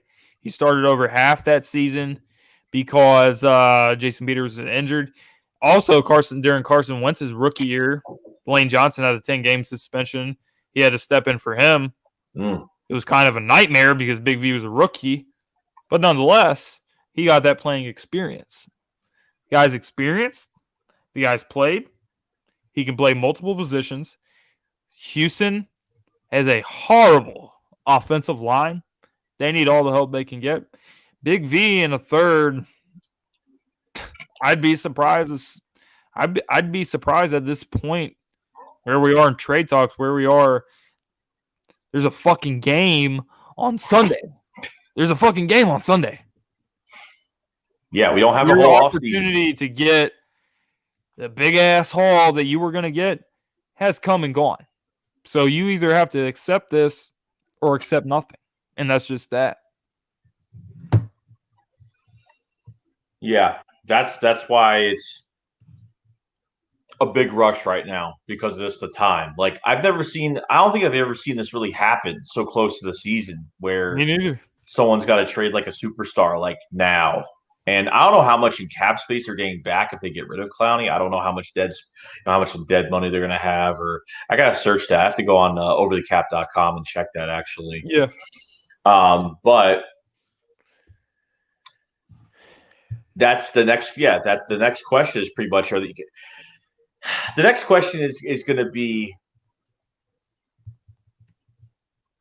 is Howie Roseman the Eagles just going to say fuck it, let's get him. We have a better chance of getting the Super Bowl, or I believe that they think what we have right now is good enough. I think what we have is great. Yeah. But adding him to the mix, yeah, it's going to be more of a little bit more of a difference. Yeah. And the depth is set. I mean, the depth is set now, but you add him to the mix now. No teams are going to want this to happen. Nobody is going to want this to happen. Nobody. And then that's why everyone's bitching about our cornerbacks. Our cornerbacks are horrible. Our cornerbacks suck. Blah blah blah. People don't know what this defense is built on. It's built in the trenches. Hence why at the end of last year, Howard Roseman took care of the offensive line, made sure that we're good for the next few years, and extending Kelsey, extending Isaac Samalo, and everyone still thinks Isaac Samalo is horrible, which obviously Stefan Wisniewski lost his job last year, week 4 or 5, and Stefan Wisniewski has played center this year and played horrible. Has played horrible at center. Nate Herbig has played center, second string center. He's been doing a lot better than Wisniewski has. That Wisniewski can't even snap the ball. Wisniewski came back for like nothing, which is great depth, of course, because he has starting experience. You even go back to all these players that we did talk about today. Like you talk about Malik Jackson. He's got playoff experience. He's got Super Bowl experience. He knows he's not coming in, like you said, he's not coming in as the guy. All he needs to do is just play. He doesn't have to rally the group. The players are more content to coming here because leaders are already in place for the Philadelphia Eagles on each side of the football. And all you have to do is come in, line up, and play, and give it all you got. And that's it. But this is going to be really interesting. Like I said, I'm not even interested. I'm interested if we get him, but I'm interested. What team is gonna really give up some? What team is going to give up a total amount of assets to acquire Jadeveon Clowney? The Dolphins are a no-go.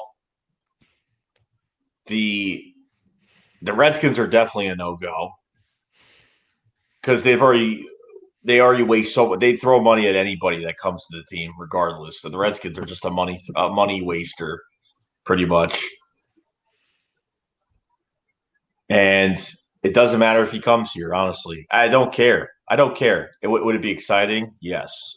But do we need him? No. Am I going to be upset if we don't get him? No. Because if I see another team giving up, like, when you're rebuilding like the Dolphins, you don't give up a superstar on your team that you just drafted a couple years ago. I mean, regardless, I'm not even calling Tunsil superstar, but he's a good left tackle. He's not bad. He's not great, but he's not horrible at all. But Texans surely want to get rid of him. And if they just put a first round pick in there, they're trying to get rid of him like now. You don't throw a first round, not even just the player, the superstar player, Jadeveon Clowney's fine. You just throw in a first round pick just to, we'll throw in a first round pick just to make you guys satisfied and comfortable. The Miami Dolphins say, no, not enough. Would you have took that deal as the Miami Dolphins? If I was the Miami Dolphins, I would have fucking taken the deal. I mean, Tunsil, he's a good player. He's a good left tackle. And having a left tackle is very, very important.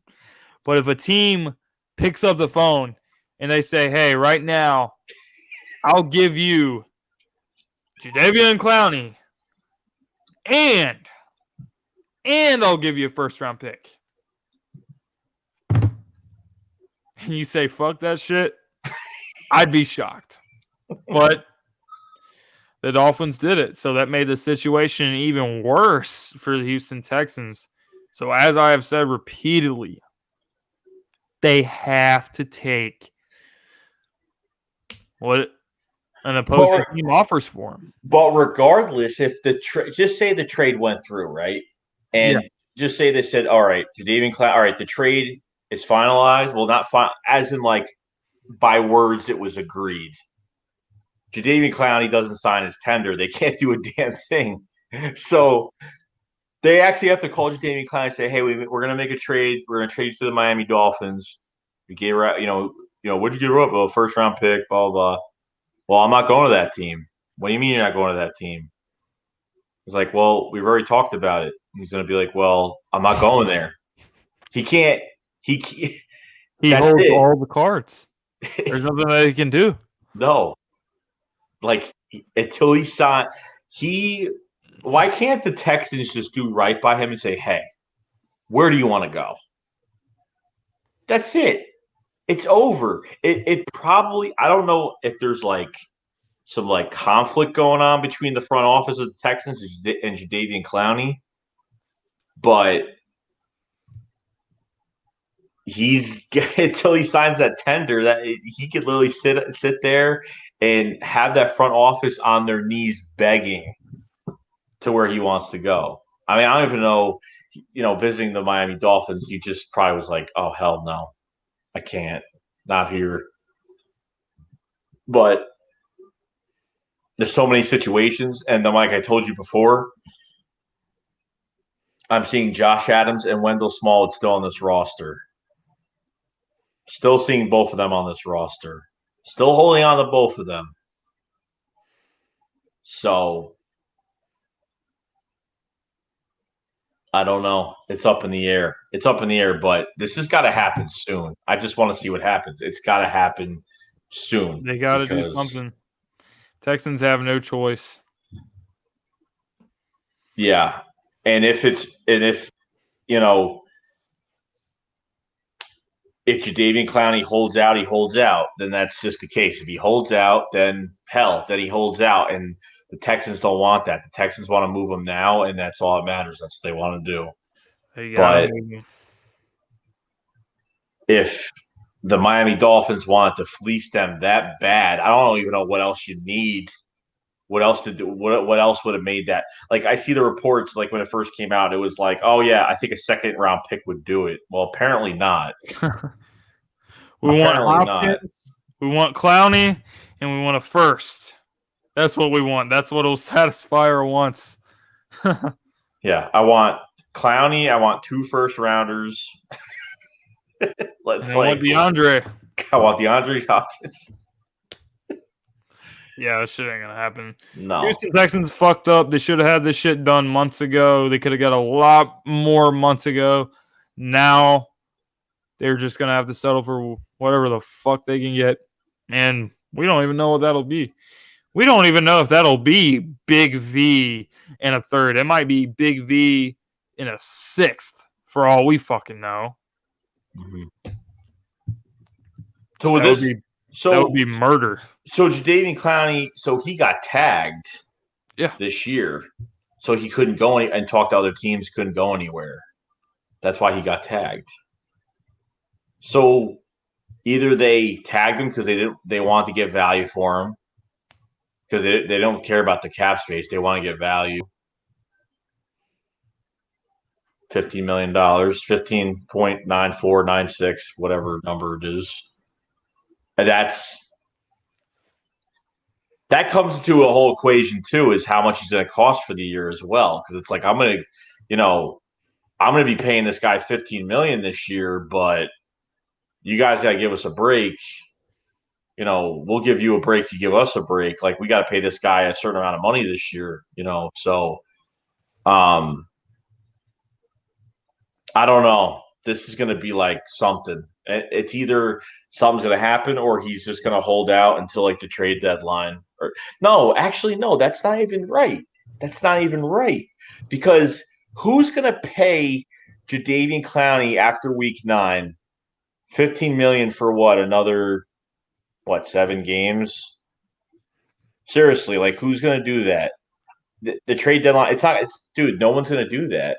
They got no choice, man. It's like you're saying, no one's gonna pay him after that point in the season. No one's gonna fucking do that. You have to get him out. Like, you pretty much have a week or two to get rid of him. You got to do it now, or he ain't going nowhere. But I got one thing to say about this whole situation. Howie Roseman. What does Howie Roseman always say? Every press conference, every time there's shit going on during the draft, during free agency, whatever. I know what you're gonna say. He talks about how we're always looking to add talent to this roster. Mm-hmm. But what if Howie Roseman pulls another card and he fucking adds talent to the roster, but it's a player that's not Clowney. It's a player that we're not thinking of. And then we're next thing you know, we're making videos. Eagles add fucking so-and-so. Name that's floating under the radar. Name that not coming to our minds right now because Jadeveon Clowney is the big name that's being floated around in trade talks. Yep. We have no idea what he's going to pull next. And that's the beauty of being an Eagles fan. You always have to be on the edge of your seat. So you have no fucking clue what this guy's going to pull. The obvious thing is we re-signed Brandon Graham, because if we didn't sign Brandon Graham, we ran out of options because there was no other defensive. Everybody got tagged. DeMarcus Lawrence got tagged. Clowney got tagged. There was nothing out there. So sign Brandon Graham, which I think we can all agree that none of us thought Brandon Graham was going to get re-signed at all. I thought he was out the door, done. See ya later. Goodbye. And there was no other choices out there. So it's either we get Clowney or, like you said, under the radar, like even with the Jordan Howard shit. Like Jordan Howard's like, yeah, I had a feeling they were going to come after me. I had a feeling. And let me tell you, like Eagles Nation was on his Twitter, like even during the year, even like during last year, they were on his Twitter. And he knew like from that moment. And then he's like, even in the offseason, he said, he's like, I had a feeling I was going to be going to the Eagles. He knew he wasn't going to be with the Bears any longer. And then he's like, there was talks for a while. And we didn't see any talks with Jordan Howard. We saw nothing. All we saw was he got signed, and that was it. We didn't see with the Eagles. We don't see like Eagles are in contract talks. Eagles are talking to Jordan Howard. There was no Eagles are interested in Jordan Howard. There was like the articles where they're from beat reporters with speculation. There wasn't like actual reports of it out from anyone that works for the NFL. So you never know. And Howie does this all the time. But this is one of those, like Jadeveon Clowney is one of those moves where it's like, it's either it's going to happen or it's not going to happen, but we don't need it to happen. We don't need it to happen. We just don't need it to happen. This doesn't have to happen today. It does not have to happen. But for the future, you know what I mean? Are you going to spend the $15 million to rent him for the year? That's the same thing in 2016. We tried. Remember, Alshon Jeffrey was tagged that year. Remember, we had some interest to get him at the trade deadline, and then we backed off and didn't get him, and then he got suspended 4 games for PEDs after the trade deadline. We never got him, and we said, "Thank God we didn't get Alshon Jeffrey." And then we ended up getting him, a year later, but it did amazing. But and another thing we slightly talked about on the last live stream is that there was reports of the Texans wanting a receiver too. DeAndre Carter might not be cutting it. He is going to be starting for them. What originally he was he was with the Eagles, and we pretty much got him a job. We'd love to take him back. I'll take him back. Talk about a guy that lit up the preseason, and he lit it up. And contributed during the year. Not like he contributed during the year. What he had, the punt return, the kick return from the Titans game before the half, the big return. Even week 1 against Atlanta, I was at that game. He was catching passes and they threw him screens and they did all kinds of they tried to use him because Alshon Jeffrey was still out, obviously, but he showed up. He's a good player, but it's besides the point. Here's a crazy move that could happen too. Like we talked about the Texans maybe wanting a receiver because they signed Demaryius Thomas at the trade deadline last year. He ended up getting hurt. Now he's with the Patriots now. So they needed a receiver. DeAndre Carter's probably not cutting. I think he's doing just enough where he's all right there in the offense, but he's not doing like nothing spectacular. The Eagles, how much the Eagles free up in cap space. Just say Nelson Agholor is one of those guys that could get traded to the Texans. Now, Nelson Agholor, last year of his deal, probably not going to be an Eagle next year. You never know. Maybe an Eagle. I do not know. But that's a whole nother thing. Not even just a running back. Could you trade, just say this, you trade Vaitai and a third-round pick, Nelson Agholor, for Jadeveon Clowney and like a late draft pick or something like that. Or maybe that's too much. That's more than enough. Way more than enough. That should be way more than enough. I think that's plenty. That's way more than plenty. That's plenty and then some. Whoa. No. Vaitai, Nelson Agholor, Wendell Smallwood, or Josh Adams. Still way more than enough. It's like I said. I stand by what I said. The Texans fucked themselves. They shouldn't have done this to themselves. They should have got rid of him on draft night. They should have traded him during free agency when teams needed a defensive end. They should have done it then. Now they have to take what the fuck they can get. Right. And if they can get Nelson Agholor and Big V and a third-round pick, they should be jumping for joy at that.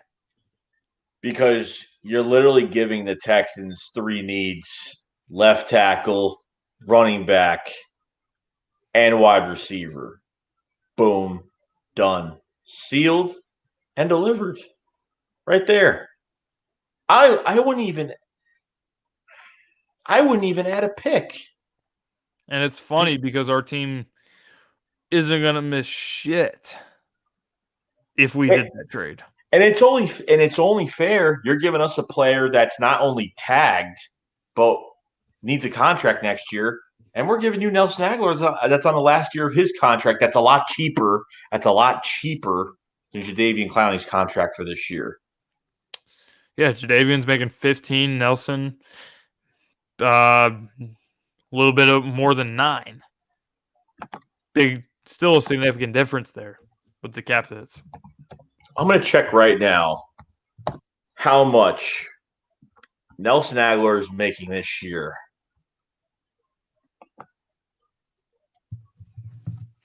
Just to see. And while I'm doing that, 50 people in the stream. Awesome. Want to thank everybody for being here tonight. Appreciate it, guys. If you want, like this video, a lot to talk about. Let's get this video out there because we really need to get this out here with all these cuts going on and this whole Jadeveon Clowney trade rumors. Hell yeah. Please like this video. Please subscribe to Philly Jim, Eagles vidmaker, Sixers vidmaker, Phillies, you name it. He covers it all. Go to his channel, sub him up, please. I wish I could cover every sport, and I can't because I just have no damn time, unfortunately. Yeah. Appreciate every single sub, though. I mean, it's been a long journey. I started YouTube a couple years ago, about a little closer to 2 years than 1, all the way up to 750 subs. Thanks to all you guys. Been working with Joey. Been working with Desert Eagle. It's been really fun, and I appreciate all the support. His cap, all right. So Nelson Agholor's cap number this year is $9,387,000. So 9.3 this year. 9.3. Yeah. 9.3. Okay, now if you want to go deeper into this, he's got 8 million guaranteed. I haven't been on the site in a while.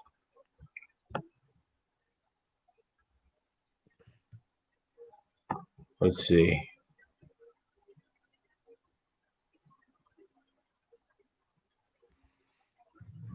Come on, guys. I'm just.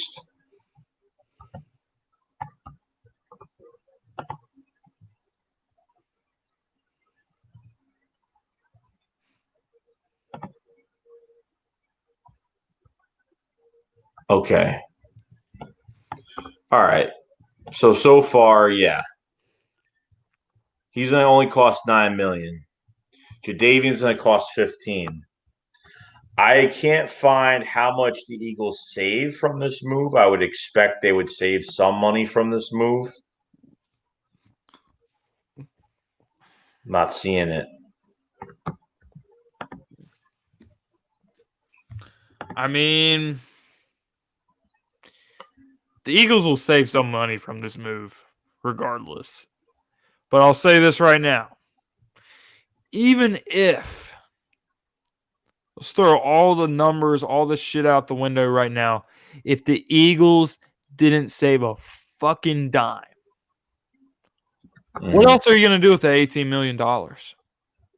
Who else are you going to sign? I'd do it. For that reason, I do it.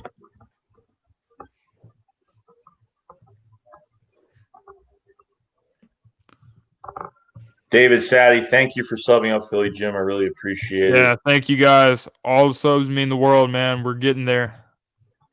Renee Ballard, thank you for subbing up Philly Jim. Champ Birds, thank you for subbing the Philly Jim.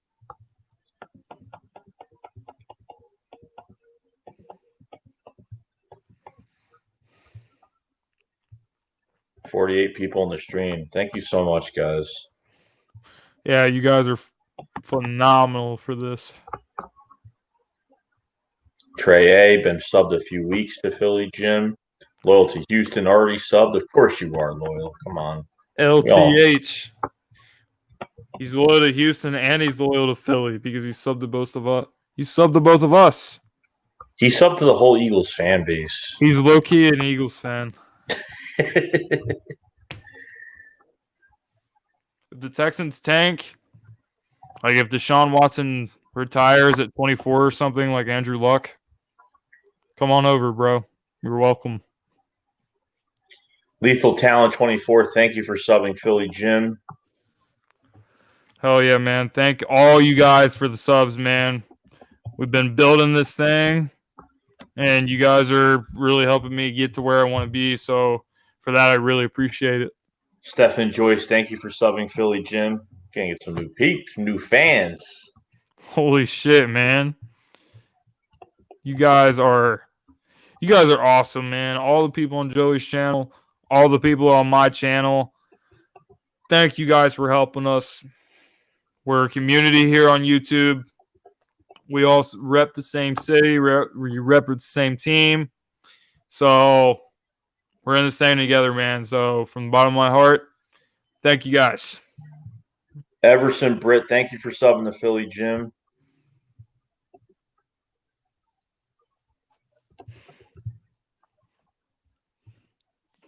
Hey guys, sub to Joey Shake 72. Hashtag Shake Squad Up. Fly Eagles Fly. Don't just give me all the love. Plenty of love to go around. I didn't expect this many people to be here, but it is Friday night. So I mean, Thursday night we had like fucking 30 people at 4 a.m. I know. So I'm honestly not surprised. We'll just do this every night. Yeah, right.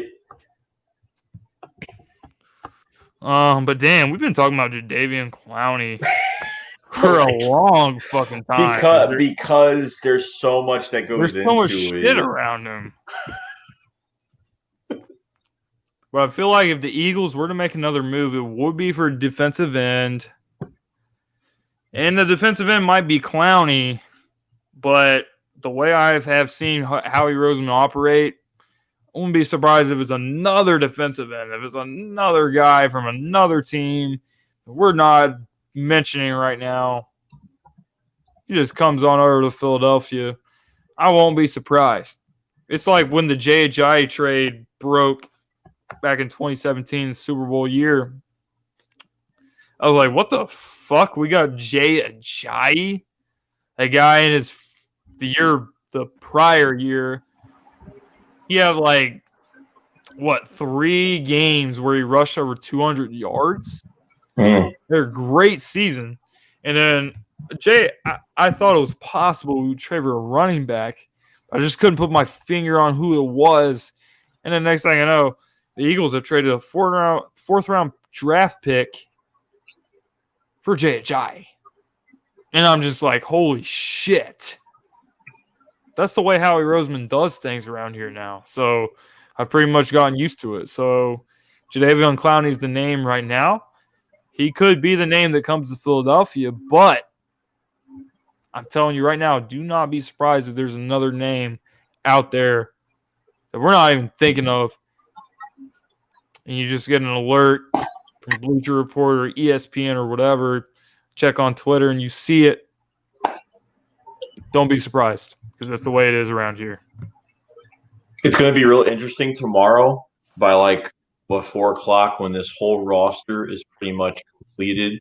And then after the Eagles complete the 53, after when they get practice squad ready, they name all the guys for practice squad and what's going on. We're going to get a little insight of any extra guys that are here that are kind of questionable as to why they're here, but we'll see what happens. We'll see. It's going to take some time tomorrow. I'll be all over Twitter tomorrow while I'm at work till I might get out at 3:30 tomorrow. So we'll see what happens. But Tito Mercado, thank you for subscribing to Philly Jim. Appreciate it, bro. Thank all you guys for the support, man. All the subs mean everything. We're really building this thing here on YouTube. Thank you guys. Can't thank you enough.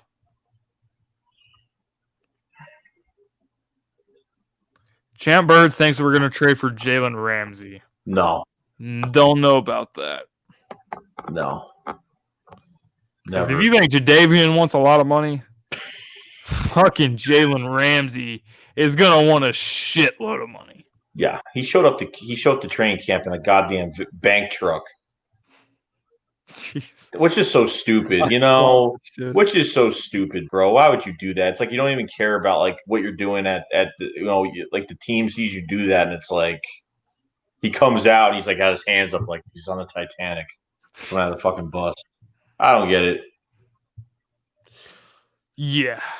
Nah. So we have probably one more thing to talk about, and that is Jerry Jones, man. Another stab this morning. Fuck. Ezekiel Elliott. Jesus. Is not going to get a contract before the season starts.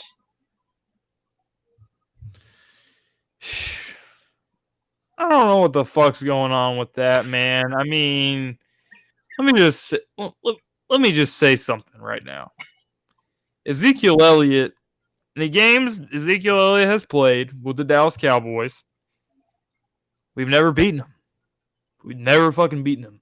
He's that fucking good. He's been in the league since 2016, fourth overall pick by Dallas.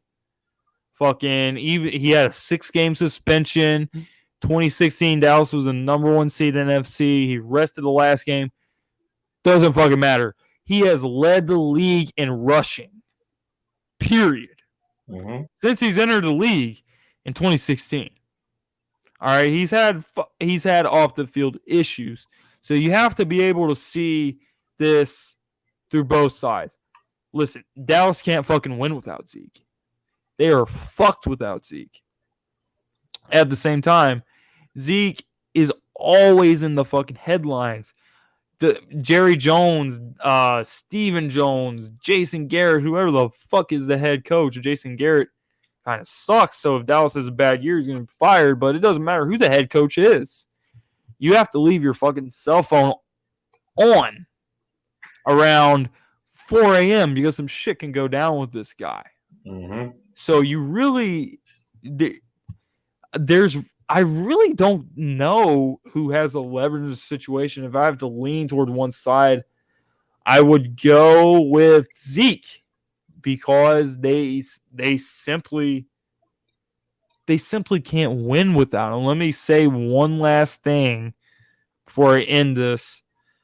Zeke has, not only has he led the league in rushing, but if you look at his numbers, he's had over 4,048 rushing yards his first 3 years in the league, over 1,198 receiving yards rather. And when you combine that is around 1,748 yards from scrimmage average per year. And Dallas fans are really getting into a delusional state right now. They're delusional. They're saying, oh, well, we drafted, what's his name? Tony Pollard, who was a backup to Darrell Henderson at the University of Memphis. You and I both very high on Darrell Henderson. We never brought up Tony Pollard's name. Why did we never bring up Tony Pollard's name? Because he was a fucking second string running back, and Dallas fans thinking he is going to step in right now and replace an average of 1,748 yards from scrimmage is fucking insane. It's not going to happen.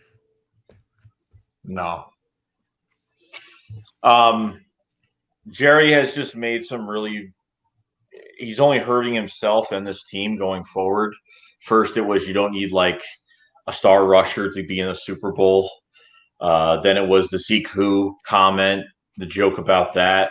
Then it was we don't need Zeke until the playoffs. And now Jerry said, well, we've had Zeke 3 to 4 years and we still haven't won a Super Bowl. So I don't get why this guy keeps running his damn mouth. It's been longer than that since you won a fucking Super Bowl.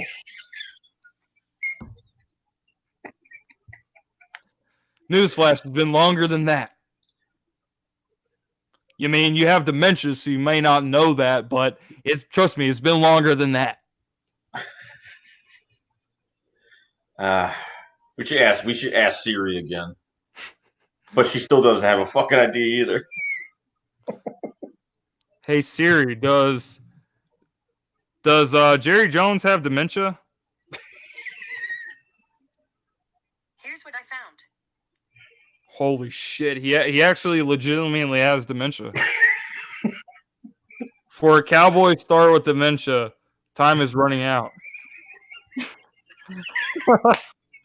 Shit says, what does my mama have to do with any of this? What? Okay, Siri, thanks for your help, but we're good. All right.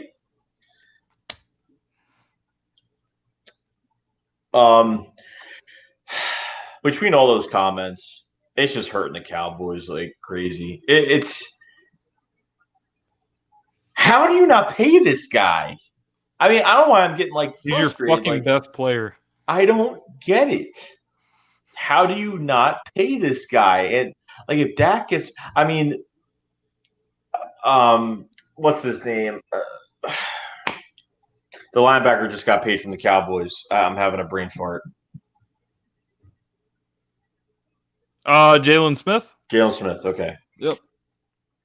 I didn't even expect him to get a I'm like, he just got a contract. Now, yeah, I'm shocked. I mean, I thought their three priorities were lock up Dak, lock up Zeke. Which, by the way, I forgot to mention this. Last time we heard, Dak was asking for $40 million. Okay, so I'll just leave that at that. Main three priorities: Dak, Zeke, Cooper.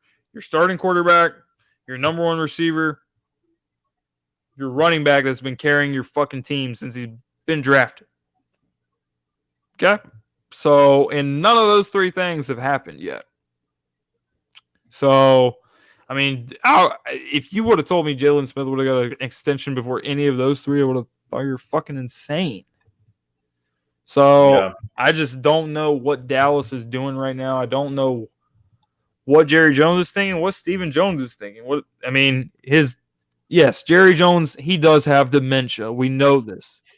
But his fucking son doesn't have dementia. He's a general manager too. He can step right in and take control of the situation. The shit ain't happening right now. And Dallas could be in some trouble. Yeah, no.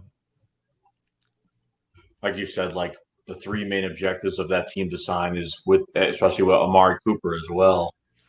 And gave up a first for that guy. And gave up a first, not even just that, but you see how these receivers are getting paid now. So Michael Thomas over $100 million on his recent contract extension with the New Orleans Saints. Yeah. That drives the price up for Cooper. Intensely. It would be to think now that you'd have to pay him his money because it's not like you got him for nothing. You got him. You trade a first round pick, so it's like you would have to pay him. What am I going to be afraid of? Like Tony, let's take preseason. Tony Pollard. Let's take preseason with a grain of salt. Like even watching Undisputed, I watched it once. I don't watch that fucking show ever. And like, oh, you ever heard of Tony? GHK Bayless is like, oh, you ever heard of Tony Pollard? And then Shannon Sharp's like, oh, come on. From a preseason game. From a friggin' preseason game. You're kidding me, right? Like that's the wow factor to this whole thing now. It's just crazy. We're going to be afraid of Tony Pollard and Alfred Morris. We saw what Alfred Morris could do when Dak Prescott is there all alone.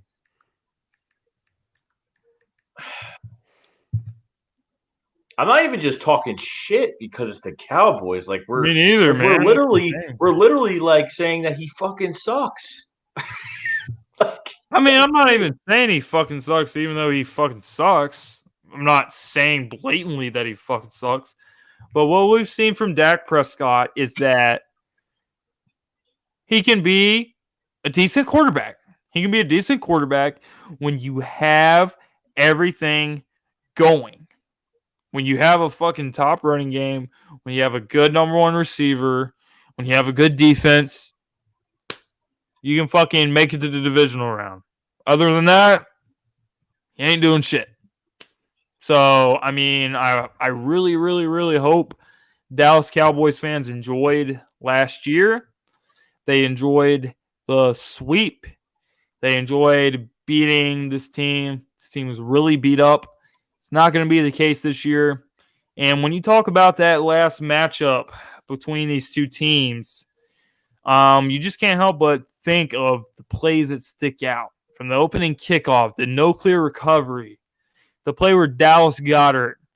There's a few. You have more time to potentially win the game if the refs don't throw a flag and call for offensive pass interference on Dallas Goedert as he scores that long touchdown. Mm-hmm. All right? So if you think the Philadelphia Eagles aren't going to go into that game in Week 7 or Week 8, whenever it is, against the Dallas Cowboys in Dallas, in the place where that shit happened, they're going to fucking remember what happened, and they're going to go in there and they're going to be thirsty, and they're going to have blood in their eyes in that game. And if Zeke still isn't back by then, that's fucked.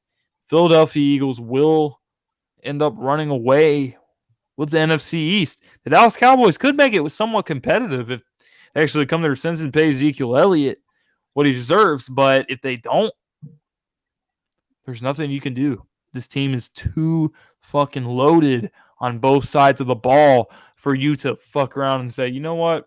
We don't need Zeke until the playoffs. Next thing you know, there will be no playoffs if there's no Zeke.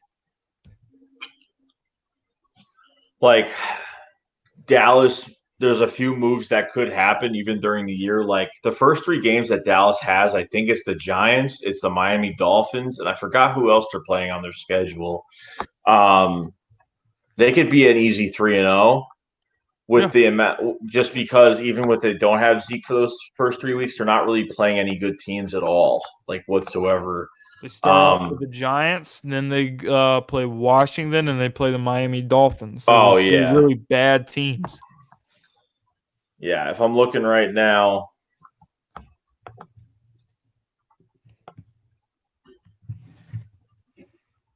yeah, okay. It's a what? Is it Sunday? Are they playing Sunday night? 4:25. I don't think they were playing Sunday night the first week against the New York Giants, but that game against us is a Sunday nighter, if I'm not mistaken. But yeah, fuck them, man. They're gonna get it, man. They've been talking the whole offseason about how sweep this and sweep that, and Carson Wentz can't stay healthy, and Carson Wentz can't do this, and Carson Wentz and Nick Foles should have kept Nick Foles, and all the basic shit has been coming to our ears and our eyes reading shit on Twitter. But it's gonna come to an abrupt halt, and people aren't gonna want to fucking deal with us after that fucking game. It's going to be pure hell for the Dallas Cowboys and their fan base. And, yeah, it's going to be a rough outing for them. That's all I got to say. Yeah. Yeah, it's not going to look good. It's not going to look good because now Dak is going to put himself to the test. To keep the ball in his hands. When you keep the ball in his hands, there's always trouble. I don't care. You know what? Amari Cooper is a huge upgrade. On the outside, I'm not going to, I'm not going to deny that. But I'm not afraid of Randall Cobb. I'm not afraid of Randall Cobb. Period. And the player they got from the Dolphins at defensive end, I keep forgetting his name. Fucking Robert Quinn. And he's going to be suspended for 2 games. DeMarcus Lawrence got a big payday. And then what? Then Van Der Esch, gets a contract in a couple of years. In 2 years, you don't want, 3 years, you don't want a contract. A couple of years. Who knows what down the road you're going to pay him? The contract spacings are just horrible. Fucking Byron Jones, he's played well for Dallas. The corner, he's not going to be there. It doesn't matter what they do. The best case scenario for them is to pay their top 3 guys, the offensive guys, Dak and Zeke and Amari. But if they're fucked, they cannot keep fucking Byron Jones. Byron Jones is going to get the payday from some team, much like what happened to A.J. Boye when he was at the Houston Texans. He went over to Jacksonville, cashed the fuck out. That's the kind of situation you're going to see with Byron Jones. He's not up there with Jalen Ramsey and all of them, but he's a good corner, and he's going to get fucking paid, but not by Dallas. So Dallas is going to have a hole at corner. Next thing you know, they pay Amari $100 million, which is what Michael Thomas got, which is what the market is right now. It's not always about, is this player worth this much? It's about the last player they got the big deal and where the market currently is. That's the way it is. That's just the way it is in today's NFL. So now Mari's going to be demanding that, and Zeke's going to be demanding that. And then later down the road, Leighton Vander Esch, he had a great rookie season. He was really flying around the ball, making plays. I'm not going to lie. I had the Eagles. I really thought they were going to draft him, but it didn't happen. Mm-hmm. He played really well for the Dallas Cowboys. A couple years down the road, you're going to have to give him a contract similar to what you gave to Jalen Smith, and you may not be able to do so. So I would not be thrilled if I was a Dallas Cowboys fan. Just look at that situation that they put themselves in. They gave Jason Witten like what, 6-7 million? Like, Yeah, all the moves Dallas has made during the offseason. Fucking Randall Cobb and Robert Quinn and Jason Witten, which I'm going to say one thing about Jason Witten. This is the only thing I'll ever say about him. I don't have a problem with him as a player. He's done stuff for the community in Texas. He's been a Walter Payton Man of the Year. But thank fucking God he is out of the ESPN Monday Night Football booth because I could not fucking listen to him speak during an NFL football game. When he was announcing and he was out there, the Green Bay Packers on Monday Night Football, well, you see, Aaron Rodgers just pulled a rabbit out of his head. Well, what the fuck are you talking about right now? So from that point on, when there's a Monday night game that I wanted to watch, I turned the fucking volume off and I straight up just watched the game. Thank God he's out. Booger McFarland still sucks, but we'll have to the fucking guy named Booger. Guy's fucking name is Booger, and he's calling Monday Night Football games. I did not see this coming when John Gruden went back to the NFL. But you know what? Fuck that shit. Randall Cobb, I'll be honest with you. Cole Beasley, as a third down threat, I really respect him as a third down threat more than fucking Randall Cobb. But one thing about Cole Beasley, yeah, he's white and he has long hair. He's not like a great athlete or anything like that. But on third downs, Cole Beasley will fucking gut your ass. And there's nothing you can do about it. There's nothing you can do about it. He's gone. You bring in Randall Cobb. Well, Randall Cobb played with Aaron Rodgers and blah, blah, blah. He was one of his favorite receivers. Listen, let me tell you something right now. That is bullshit. Randall Cobb, he had like 280 to like 320 something yards, 3 touchdowns. He had like 2 touchdowns in the first game where Aaron Rodgers literally pulled a fucking rabbit out of his head, as Jason Witten says, when he had that miraculous comeback against Chicago when they came to Lambeau Field, the first Sunday night game of the season. Other than that, Randall Cobb did not do a fucking thing for the Green Bay Packers last year. And Dallas fans, because he came to Dallas, they're hyping him up like he did shit. Like this is a few years ago when Randall Cobb actually was having 1,000-yard seasons and going to Pro Bowls and shit. A Randall Cobb signing is not even close to being on par with the Philadelphia Eagles bringing back Deshaun Jackson. Deshaun Jackson, even into his 30s, he is still a top-tier, elite, deep threat. He led the league in yards per reception last year. He can still take the absolute top of a defense. Safeties and corners, they shit their pants because they know this guy can run past them and open up the rest of the field. It's not the same. Dallas fans are just hyping shit up just because, they came to Dallas, it's America's team, and all the same old bullshit every fucking year. And they're in for a rude awakening, and that's just it. Randall Cobb in 2018 had 38 catches, 383 yards, Okay. 10.1 per carry or per catch. His longest catch was a 75-yarder and only had 2 touchdowns for the year. That's it. 2 touchdowns. I know it's a year-to-year league with players and teams, but Randall Cobb, who was Randall Cobb from like 7 years ago? Okay. But now? No. That's exactly what I'm trying to say, man. I agree with you. Not now. Robert Quinn, he could still pass rush. He still has a rush. But as from an Eagles point of view, face in the trenches wise, Robert Quinn is not going to get past Jason Peters. Lane Johnson owns DeMarcus Lawrence. And that's it. He's never had a fucking sack ever in his Dallas Cowboys / his NFL career. He's never had a sack against the Philadelphia Eagles. Never touched an Eagles quarterback to this fucking day. Doesn't matter who's behind center.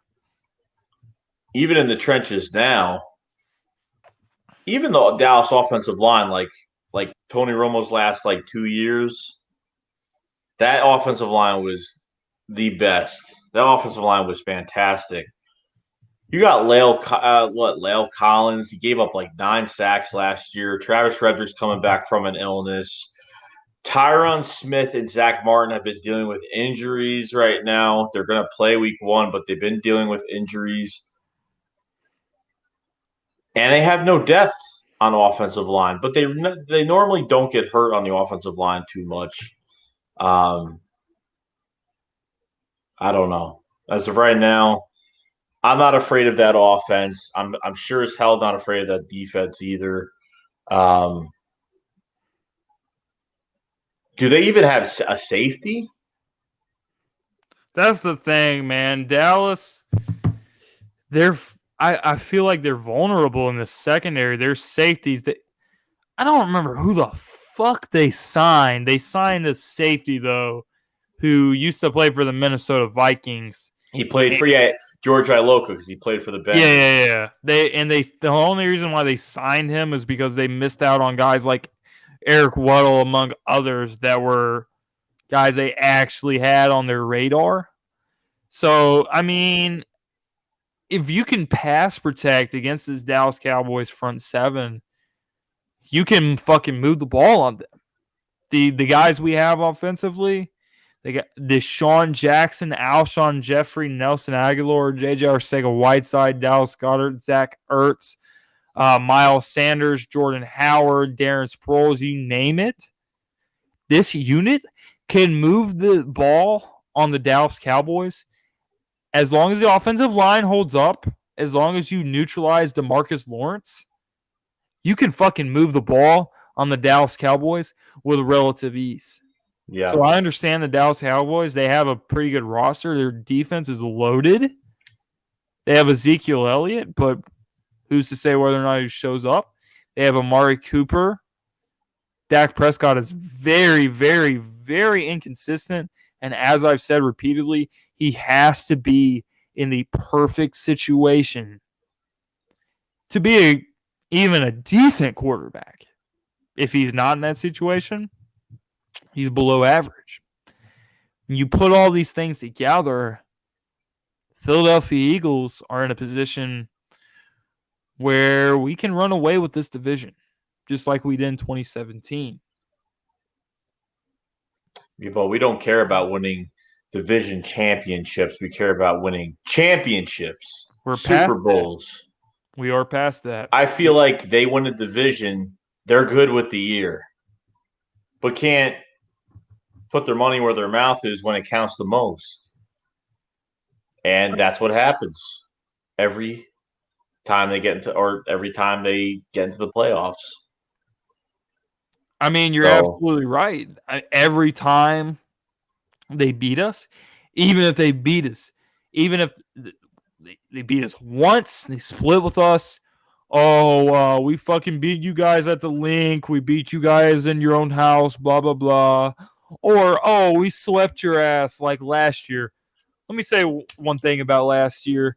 Last season was the fucking perfect example of what a fluke is. The shit that happened last year with all the injuries and all the bullshit and all the fucking garbage ass calls that happened in that fucking last meeting, that will never happen again. Never. The chances of that happening again are so unlikely. So unlikely. But it's been so long since Dallas has won a championship. Dallas hasn't won a championship since 1995, 1996. That's how long it's been since Dallas has seen their team raise the Lombardi Trophy. Mm-hmm. So they don't fucking know the feeling. Most of these fans that are talking shit, they don't know the feeling of winning because No. it's been over 25 fucking years since they've won. So when they beat us, they consider that like a fucking Super Bowl. They've seen what we've done, even in the Andy Reid era. Andy Reid coaching this team to NFC Championship appearances. We lost most of them, but nonetheless, we were advancing in the playoffs. Just 2 years ago, we were Super Bowl champions, and that made them fucking sick. So the fact that when they beat us, that's the same thing as winning a Super Bowl to them because that's how long it's been since they've been a fucking winner. Yeah. And what's holding this team back right now is the cap space. How they run this whole entire organization. Just how the way they do these contracts, the players that get in trouble all the time, even with the whole thing with Ezekiel Elliott as well, the guy's always in trouble for stupid shit, even though he doesn't get in real big trouble for it. Or maybe he does, and then there's some pay dues coming his way. Jerry Jones owns fucking Texas, so whatever happens in Texas, he'll be all right. Any player will be all right. At this point, you have a culture like in Philadelphia. You play well, you get rewarded. Okay.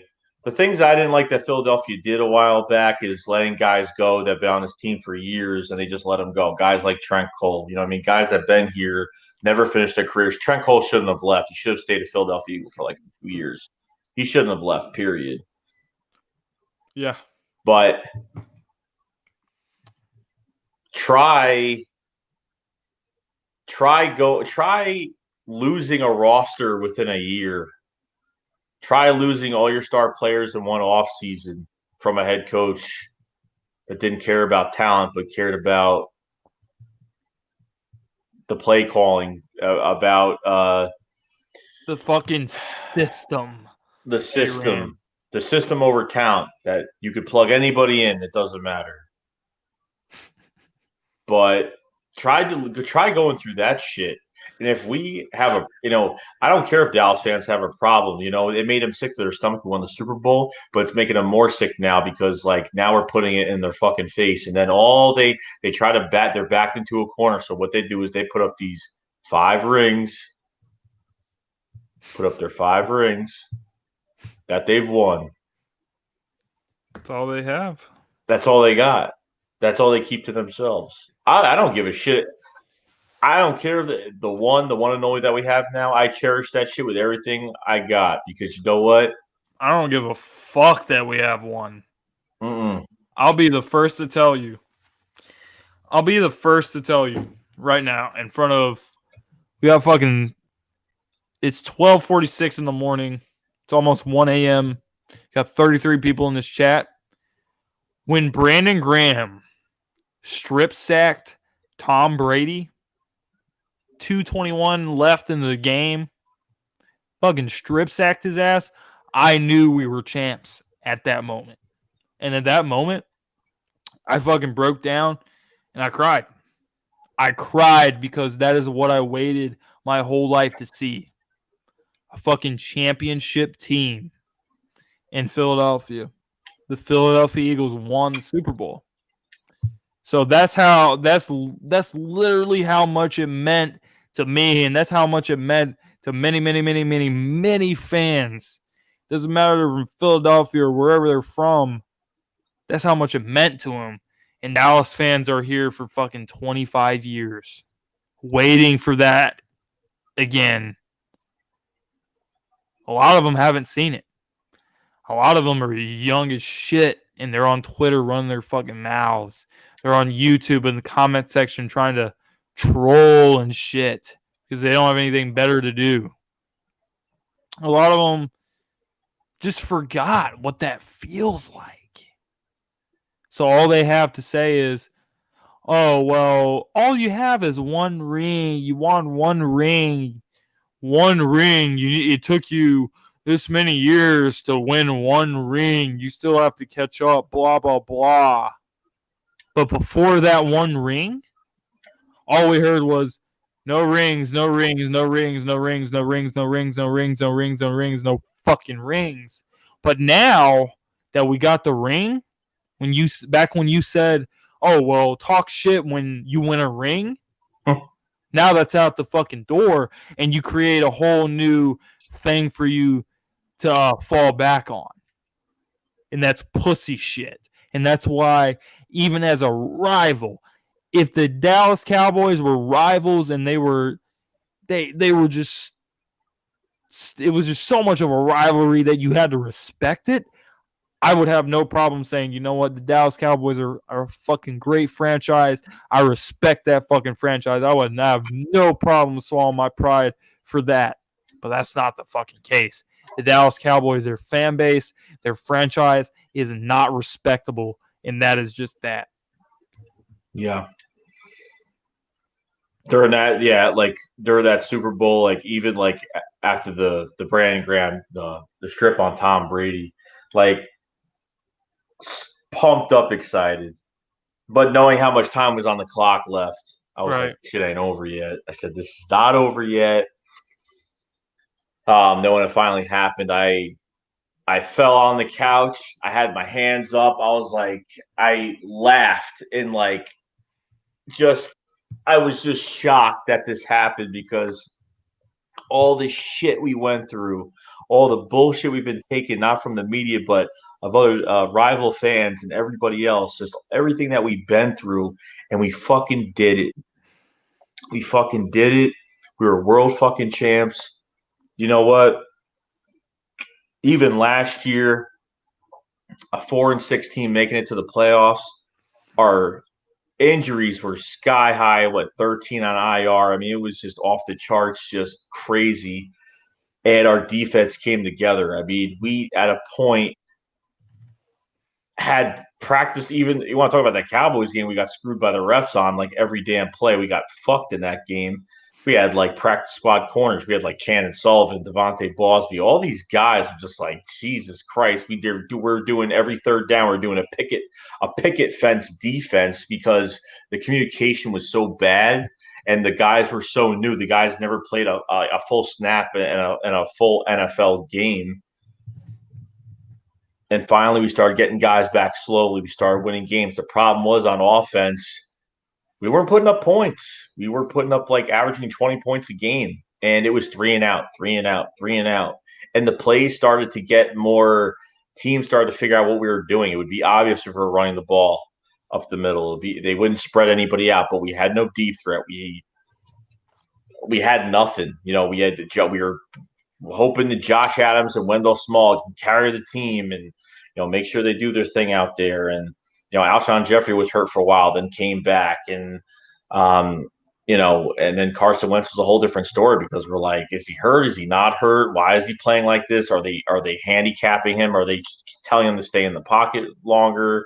And then finding out like this one injury is lingered to the next year, and not even just that, getting the stress fracture in his back, and he just shouldn't have played. Period. So, there's a lot of teams out there that don't have a good backup quarterback. It's very hard to find those guys. There could be a time. Who knows when Nate Sudfeld comes back in September and you have McCown on the roster, and do you trade Nate Sudfeld? And there's a lot of speculation that Nate Sudfeld could be traded to the Colts when he gets back. There's a lot of speculation on that. Is Nate Sudfeld going to stay? Is McCown only going to stay for 1 year? I mean, it is what it is. The guy's 40 years old now. I don't expect him to play long, no.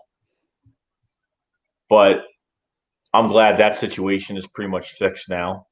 Don't have to worry about a backup QB. I have a lot of faith in Josh McCown. I know he could play. First half looked horrific. Guy only practiced with the Eagles, he only practiced, like he showed up like a few days ago, like a few days before that. He only practiced with the team for 3 days. I didn't expect him to go out there and play. He wasn't even with the first stringers at all either. So McCown could play when he was with the Jets. When he had a roster around him, he could play. But for right now, we need to focus on the Redskins, getting passed by the damn Redskins, getting that shit out of the way, 1-0 in the division. Then you're traveling down to Atlanta Sunday night for the Falcons. That's going to be a tough game. And the Falcons have upgraded. Great test early in the season. Yeah, and it's good that it's nice and early. Get them out of the way. Yeah, so I heard everything you just said. A little quarterback situation about Nate Sudfeld, about Josh McCown. Listen, I'll say this about Josh McCown. I was thrilled when the Philadelphia Eagles signed him. A lot of people were like, oh my God, this guy fucking sucks.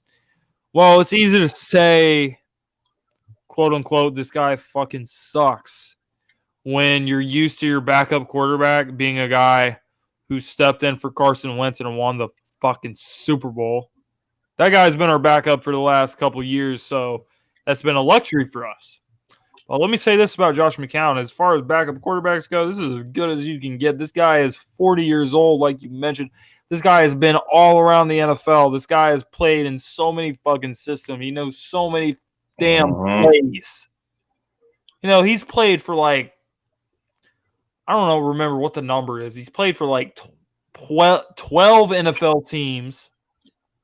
He's played for one arena team. The guy knows how to play the fucking game of football. He knows how to be a great veteran backup quarterback.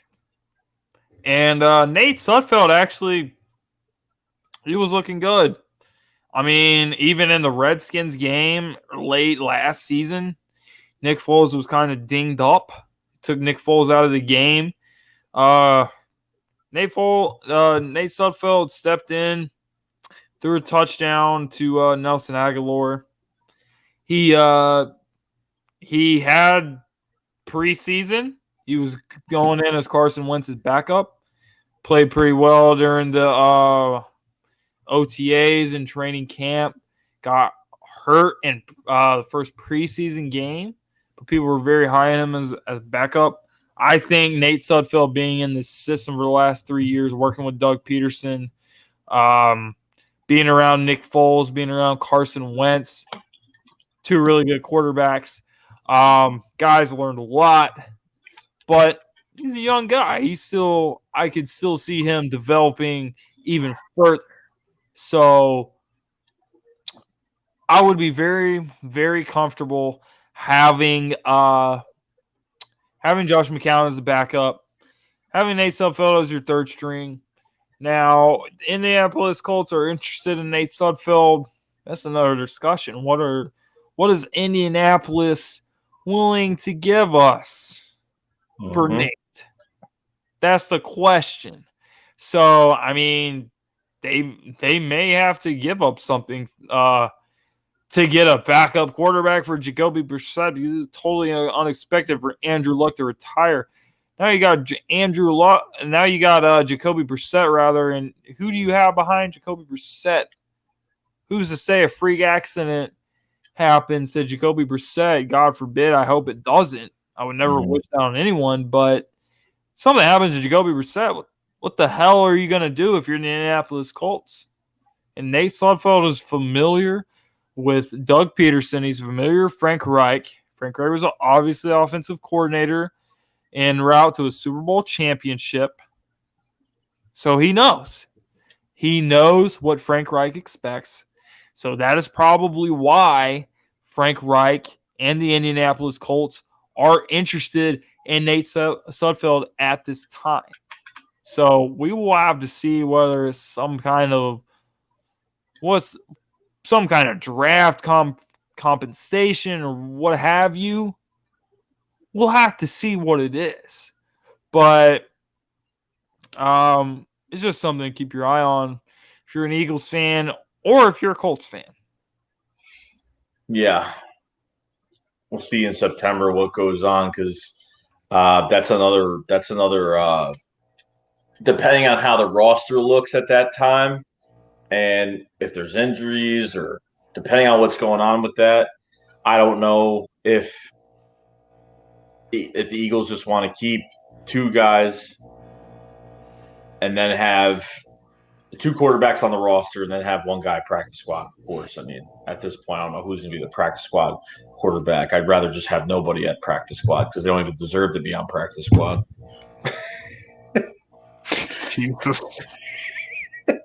They shouldn't even touch the turf, literally. But this is going to be – it's finally here. It's all that matters. We're getting through the cuts tomorrow. We'll see what the Jadeveon Clowney rumors are and what's going on with that. I remember seeing the reports of, Alshon Jeffrey could be traded. Jesus. I wonder why they said that. I think they said that because J.J. Arcega-Whiteside, it was right after when J.J. Arcega-Whiteside had that really good game. He had 108 yards, a touchdown, and he looked absolutely amazing. And all of a sudden, Alshon Jeffrey rumors of being traded. Doug's not that stupid.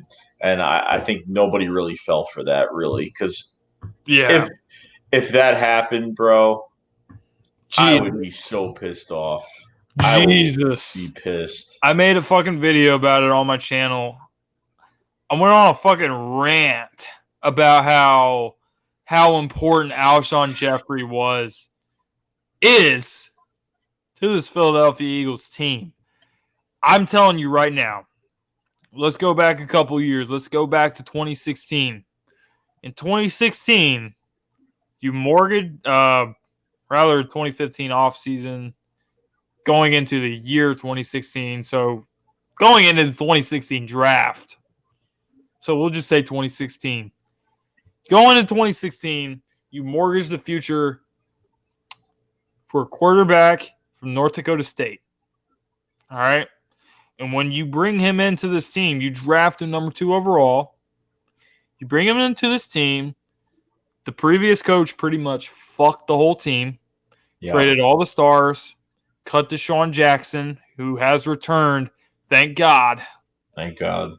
Thank fucking God for that. But who the fuck was he throwing to in his rookie year? He was throwing to Jordan Matthews. He was pretty much on the bubble with the San Francisco 49ers. He may end up being released. Mm-hmm. He was throwing to fucking Dorial Green Beckham. Guy who the Tennessee Titans drafted who had a lot of quote-unquote potential. That's what people were saying about this guy. Guy fucking sucks. He was throwing to Bryce Treggs. He was throwing to fucking Paul Turner. So when the 2016 ended in a 7-9 campaign, and you head into the next offseason, you say, you know what? We're going to get a fucking reliable receiver for this franchise quarterback to throw to. And you bring in Alshon Jeffrey. Cheap deal. Torrey Smith. And that's all. That's literally all you needed to do to bring about an MVP season from Carson Wentz. So talking about getting the guy who has pretty much been your most reliable receiver for the last couple years, even down the stretch last year. Carson Wentz got hurt. Nick Foles came in. Alshon Jeffrey came alive. And I believe he will come alive again this year. The problem was, Wentz is targeting Ertz too much. I don't believe in that narrative. Zach Ertz is a great tight end. If Zach Ertz is wide open, he's a great player. He catches fucking everything. He caught 98%. And that's a real number. I'm not making this shit up. I'm not going off the top of my head. Literally, he dropped 2% of the targets that were thrown to him in 2018. You'd be an idiot not to throw the ball to him. But the whole narrative with the Wentz targets Ertz too much, I don't believe is true. I don't believe it's accurate. It's just something people talk about because when they watch the games, they're like, oh, he's throwing the fucking ball to Ertz and Ertz is fucking catching everything. He targets Ertz too much. No. What happened was when Mike Wallace got hurt in week 2 against the Tampa Bay Buccaneers, fractured his fibula or whatever the fuck the injury was. Broke his leg, pretty much. He was gone. So you no longer had a down the field threat, a guy who could take the top off the defense, a guy who could make secondaries shake in their fucking boots, having to cover this guy. That guy was not there anymore. So you had to rely on Zach Ertz more. Right. So they made it so Alshon Jeffrey just didn't have as much of a role as we're used to seeing him. But watch Alshon Jeffrey come back to life, have a bigger role, because teams are fucking petrified of having to deal with Deshaun Jackson once again in the Philadelphia Eagles uniform. They remember what he was back in the day with the Philadelphia Eagles. When he in 2010 against the New York Giants, when he returns a punt for the win against that team when they led 24-3 at the half. When Donovan McNabb was throwing him bombs in the NFC Championship game against the Arizona Cardinals. When that guy was just in Eagles green making fucking plays, that guy is fucking back. That guy is back to make these defenses, to make these secondaries shit their pants, to saying, we have to cover this guy or he's going to fucking embarrass us. But hey, you got Alshon on the other side. You got Alshon on the you got Nelson on the inside. I meant to say Aguilar. You got Nelson in the slot position. Ertz and Goddard. These so many players that can fuck you up. You have to be ready for it. Carson Wentz is going to take it to a unbelievable level. You thought he was good in 2017. Wait till you see him in 2019. Trading Alshon would be a fucking idiotic move. I love J.J. Arcega-Whiteside. People don't know about J.J. Arcega-Whiteside because nobody wants to stay up all night watching fucking Stanford games. But the guy's a beast. The guy can outbox anybody. He's a lot like Alshon Jeffrey. But he's young. He has to sit beside Alshon Jeffrey. He has to sit behind Alshon Jeffrey, rather. He has to watch what Alshon Jeffrey can do.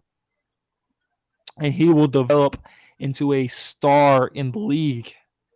I think he has a Mike Evans potential. What I have seen him do, watching his film at Stanford, watching what he did. He had 8 catches for 100 yards and 108 yards and a touchdown against the Baltimore Ravens in the preseason. Really showed his ass in that game.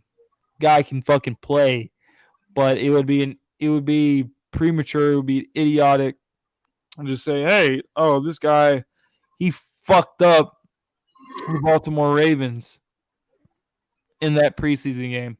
That means we can just toss Alshon Jeffrey. No. The guy needs some time. He's very young. He's very raw. Right. But when Alshon Jeffrey gets into his 30s, J.J. Arcega-Whiteside, he will be ready to play. And he will become that guy for us. The time is not right now.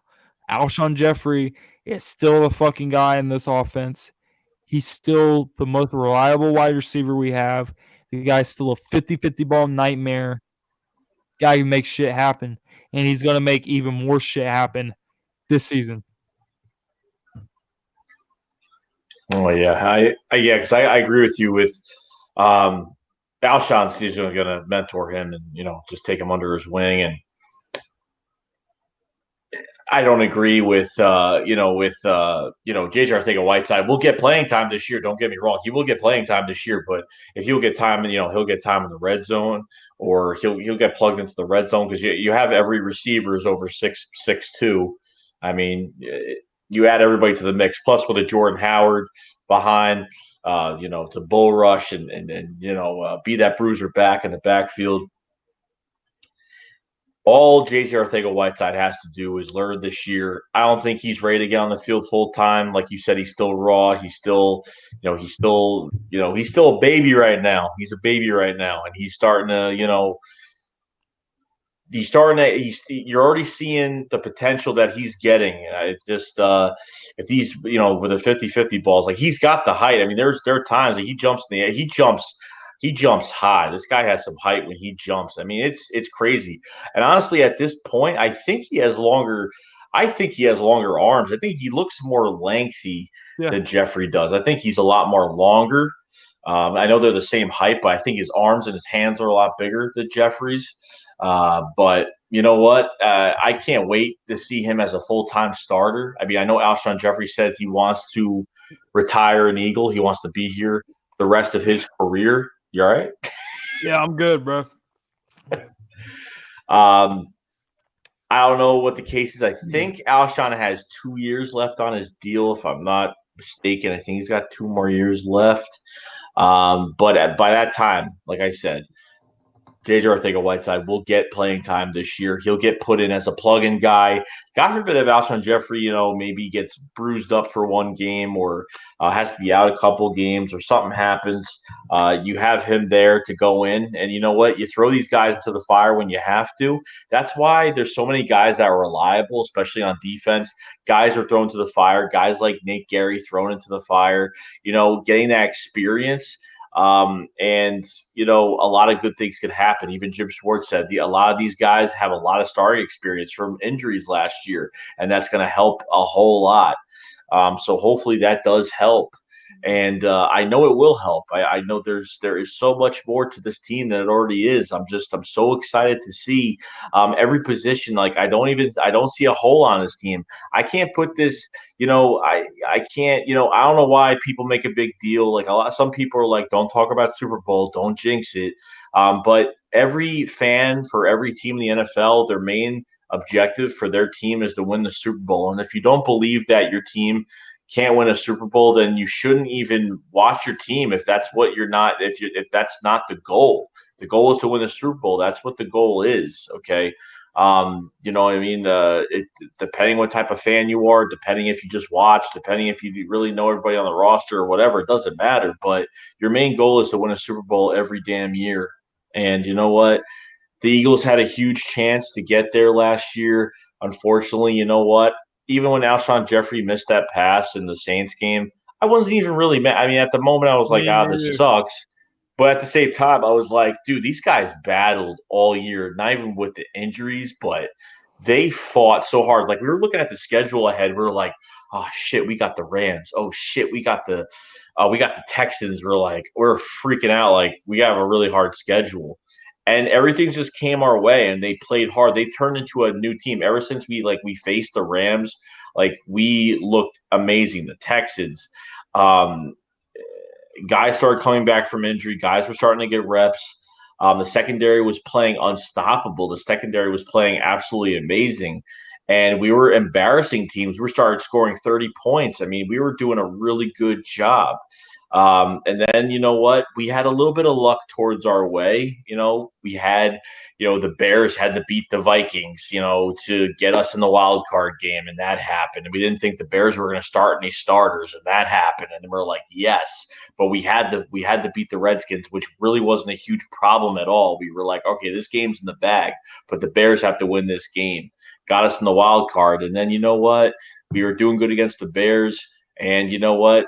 We had a little, Cody Parkey missing, double doinking that damn field goal. Trayvon Hester getting a hand on it, which was amazing. And you know what? The Saints had something to prove. The Saints had something to prove in that game. Because all they've been doing is bitching since 2017. Been bitching. We should have been against the Eagles. We should have been in the Super Bowl. Blah blah blah. I think the Saints, if they didn't get screwed this year, I think they could have won the Super Bowl against the Patriots. I think that was the team that probably could have won. But I said to myself, screw that. We could have won that game, and the Rams are a piece of cake, and they're fucking going to let be them off the hook. they're still going to be a piece of cake this year. The problem with these teams going to the Super Bowl against the Patriots is they changed their whole playbook up. They play the cautious way. They play, like Doug said in 2017 about that Super Bowl. He said, you have to play the same way how you got to the Super Bowl. You have to play the same way. You can't change the whole playbook. Be conservative. Be cautious. Waste some time. You can't do all that. Yep. And the Rams paid for it. Look what the Rams did. They were steamrolling teams all year. They started to show their weakness at the end of the year when they faced the Bears. They lost. They faced us. We lost. It was pretty damn easy. Jared Goff, I don't really think much of him at all. He's not really a pocket-moving quarterback, really. He stands there. He gets the ball. He reminds me of like a young Sam Bradford that needs protection. You give pressure on Jared Goff, it's like over. It's pretty much done with. They have Todd Gurley, a guy that, has got that knee issue now from just being a running back in the league. The same stuff that Jay Ajayi has in his knee that his legs will give out in a few years. And he just got paid, and he needs a running back behind him now. He can't even be an all-purpose back anymore now because of that, whatever he has. I don't even know what the hell it's called, but whatever's in his knee. So you saw that I knew that when the Rams were going to the Super Bowl, say if the Rams make the Super Bowl, they were going to lose. I said they don't look elite. They don't look like they're going to surprise me at all. I said it doesn't matter. Like, you got to take it game by game because, every game you're like, okay, you win this game, you win that game. You're steamrolling all these teams, but sooner or later, if you don't keep that up, and unfortunately, in Sean McVay, he got out coached. But yeah, it's just crazy. Like when the Eagles were steamrolling in 2017, I was like, Nick Foles came in. They had him under center. It wasn't looking good. Doug Peterson went back to his old tape, said, let's go back to, the RPO. So screw it. That's what they did. Go back to where he fits, where he's so good. You don't know if they're going to run past it. You don't know what he's going to do. And he had the perfect offense, the perfect weapons around him to do it. He didn't look good during that. The Giants game, he threw 4 touchdowns, but it still didn't look too good.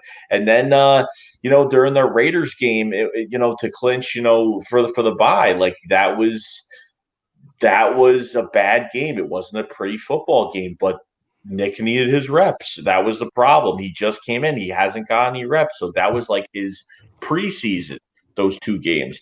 And then as soon as the playoffs started, he promised the team that he was going to do better.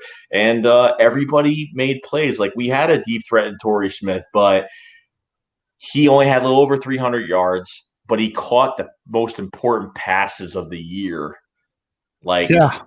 The ricochet pass off the Vikings where Nick Foles should have thrown a pick, and the linebacker came up, it hit his knee, it ricocheted off. Torrey Smith caught it to the 50-yard line, and then the NFC Championship pass, the flea flicker right down to the end zone for a touchdown. Torrey Smith, you know what? I give him a lot of credit. He left the team. He didn't say, he didn't talk shit. He's a very classy guy. And he'll always be remembered in Philadelphia, whether it's 1 year, 1 play, one month of games, doesn't matter, because he made some memories here as well. It's not the deep threat that we expected. We expected more out of Torrey Smith, but unfortunately, you thought that Torrey Smith had speed, which he does, but now you're bringing in a whole different animal, Deshaun Jackson, broken finger, broken pinky, broken whatever or not. You put him on the field. He can fucking run. He can run. Important. And all he's got to do, if he has to lay off his hand for a little bit, he has to start catching with his chest a little bit, whatever. It is what it is. But all you have to do is line Deshaun Jackson up, and defense will be like, holy shit.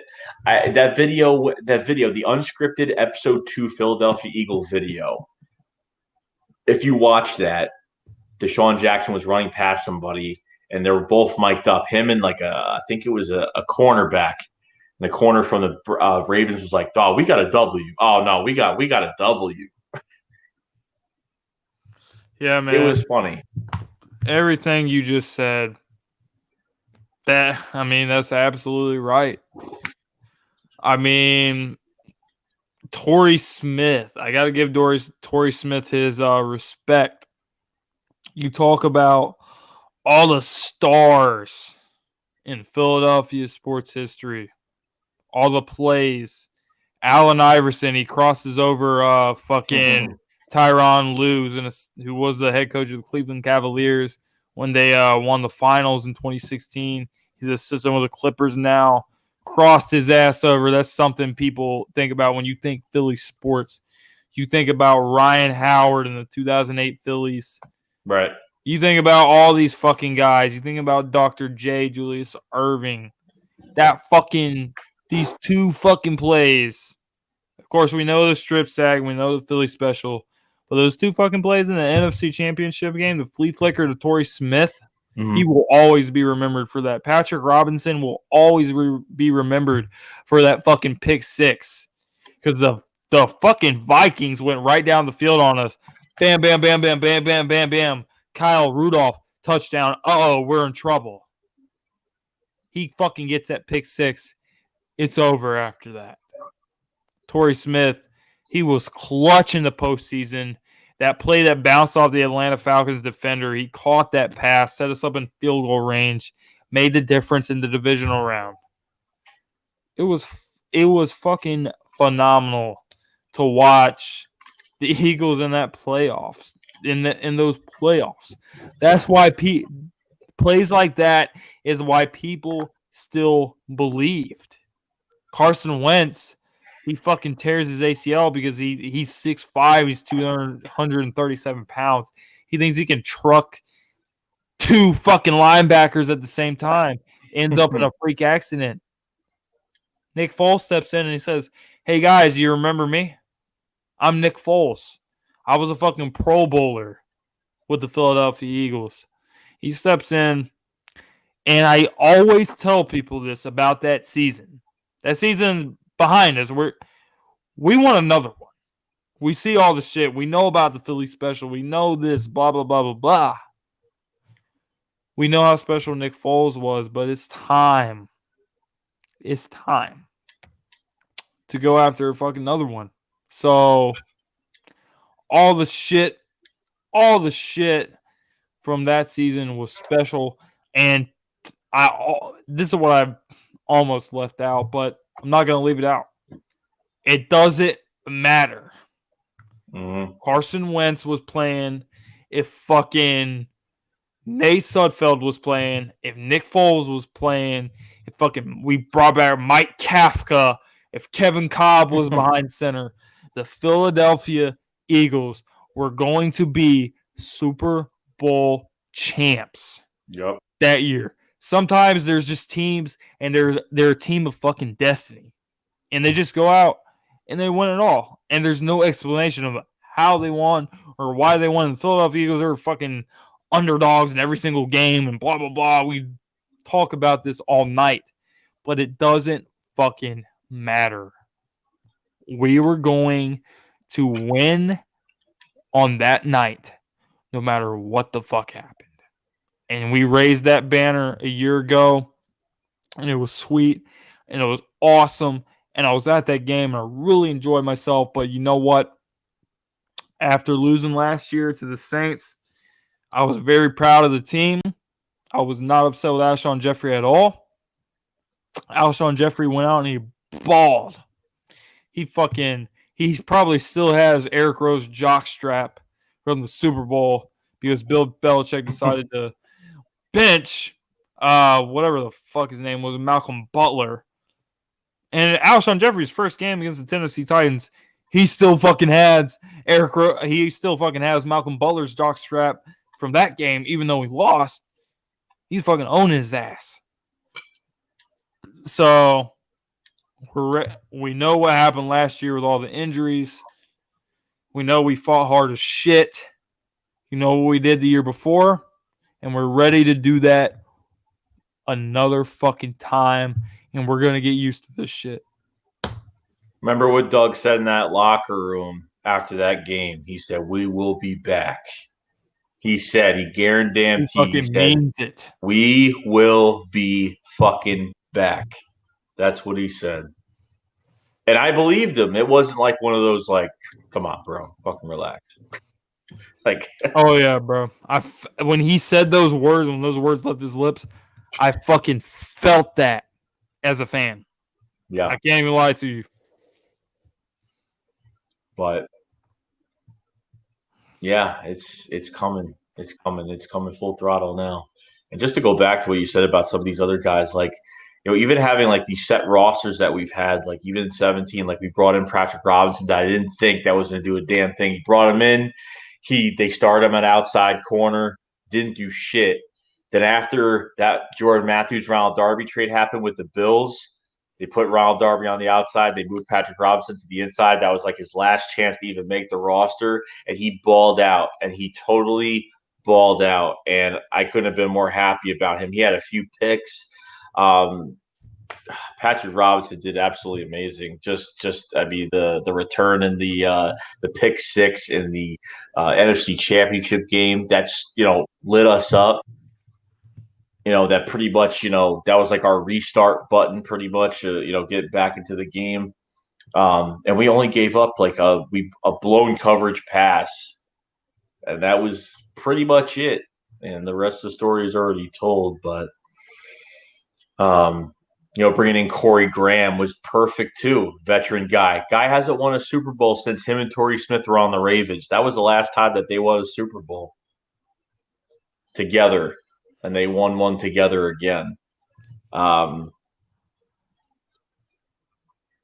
So for like this year, going in with this roster, I said to myself, we were going through all these different scenarios. Who are we getting? Who are we going to have at running back? We were talking about Le'Veon Bell for a long time. A whole bunch of guys. We were just like, what is Howie going to do with this roster? Not only do players left because they were huge cap hits, like Timmy Jernigan was like a $12, $13 million cap. It came back for like $1.5 million for the year. Vinny Curry came back for nothing. For nothing. There are some players on our roster that can't play for any other team. Vinny Curry is probably one of those guys that can't play for another team because he just can't. It's like he grew up an Eagles fan. This is his home. He knows the guys. Watch him really contribute and turn it around what he did last season with the Tampa Bay Buccaneers this year in Philadelphia. I wouldn't be surprised. No, I'm not either. I wouldn't be surprised either, honestly. I mean, that guy is one of the Eagles that have been like in our hearts. Like he's like, who he is, and like this is like he's a Philly. He's a family to this organization. He's family to this organization as a player and as a person. So you just don't forget guys like that. You know what? He played in 2014. He played 25% of the snaps, and he got like a shit ton of sacks. Like he was a sack man, and he got a big contract. And then he didn't live up to that contract. And then as soon as that contract was coming to an end, Derek Barnett got drafted, and a lot of people weren't happy with it. I was 50-50 on the pick. Something always happens for a reason, but Howie Roseman, honestly, if we don't have Howie Roseman as our GM, I don't know if this team is going anywhere. And honestly, dude, if Howie Roseman's not, when he signed that extension, him and Doug signed the same extension. It was last year? When did they sign that extension? I forgot what it was for, like 4 years, 3 years, or I forgot what the hell it was. It was I don't know if I can remember the specifics as far as money and years and all that shit either. But it definitely did happen after the Super Bowl year. So and I just want to go back to Jason Kelce. We haven't even fucking mentioned his name yet, but the dude's been fucking balling for years at the center position. Eagles win the Super Bowl. He has that fucking speech where he absolutely goes the fuck off on all the haters and doubters that shitted on this fucking team. The whole season throughout the year, Carson Wentz didn't go to a Division I school. Nick Foles ain't got it. Lane Johnson can't lay off the juice. You fucking name it. He fucking called everybody out. But he said something that really sticks out. And the words he said were, Howie Roseman went away. He went to a dark room where I didn't see him for over a year because of Chip Kelly, that power-hungry piece of shit that he is, now coaching at UCLA, where they still fucking suck, by the way. They went 3-9 last year in the Pac-12, which is a really shitty conference for the people who don't know. All right? He fucking came out of that room, Howie Roseman did, a different man. And he was driven. And he was driven to bring a championship. He wasn't driven to make the playoffs. He wasn't driven to win a playoff game. He wasn't driven to win the NFC East. He wasn't driven for any of that basic shit. He was driven to win a goddamn motherfucking Super Bowl. And that is what happened. And ever since that happened, this guy has been making fucking moves. He's been making great signings. He's been doing all the right things to put the Philadelphia Eagles in the position to contend for a championship year in and year out. And Alshon Jeffrey, I'll say it again, I don't give a fuck that he dropped that pass. If he catches that pass, we're repeating. 100%. We're repeating. Yep. We have as much of a chance as I have seen in years to bring another one back. Right. Because of the way this guy builds his fucking teams. I think Joe Douglas had something to do with it. I think those two working together, you don't see shit like that very often in the NFL. But as much as I wish Joe Douglas the best in the New York Jets, I think Howie Roseman is going to continue to do what the fuck he does.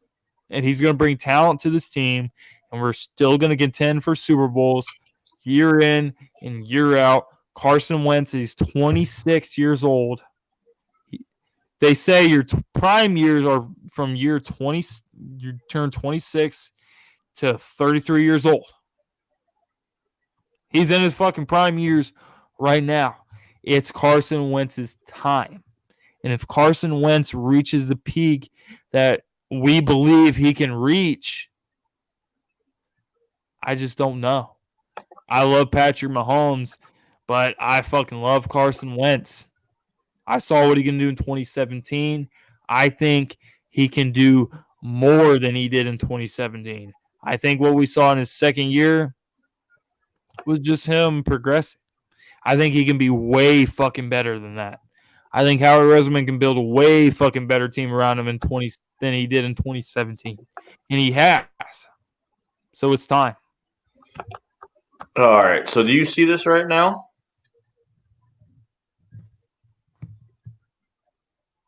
What the fuck happened? You see, I'm sharing a screen now. You see what I'm doing right now or no? Yeah, I see that shit. So both Peterson, Roseman under contract to the 2022 season. Gotcha. So 4 years, including this year.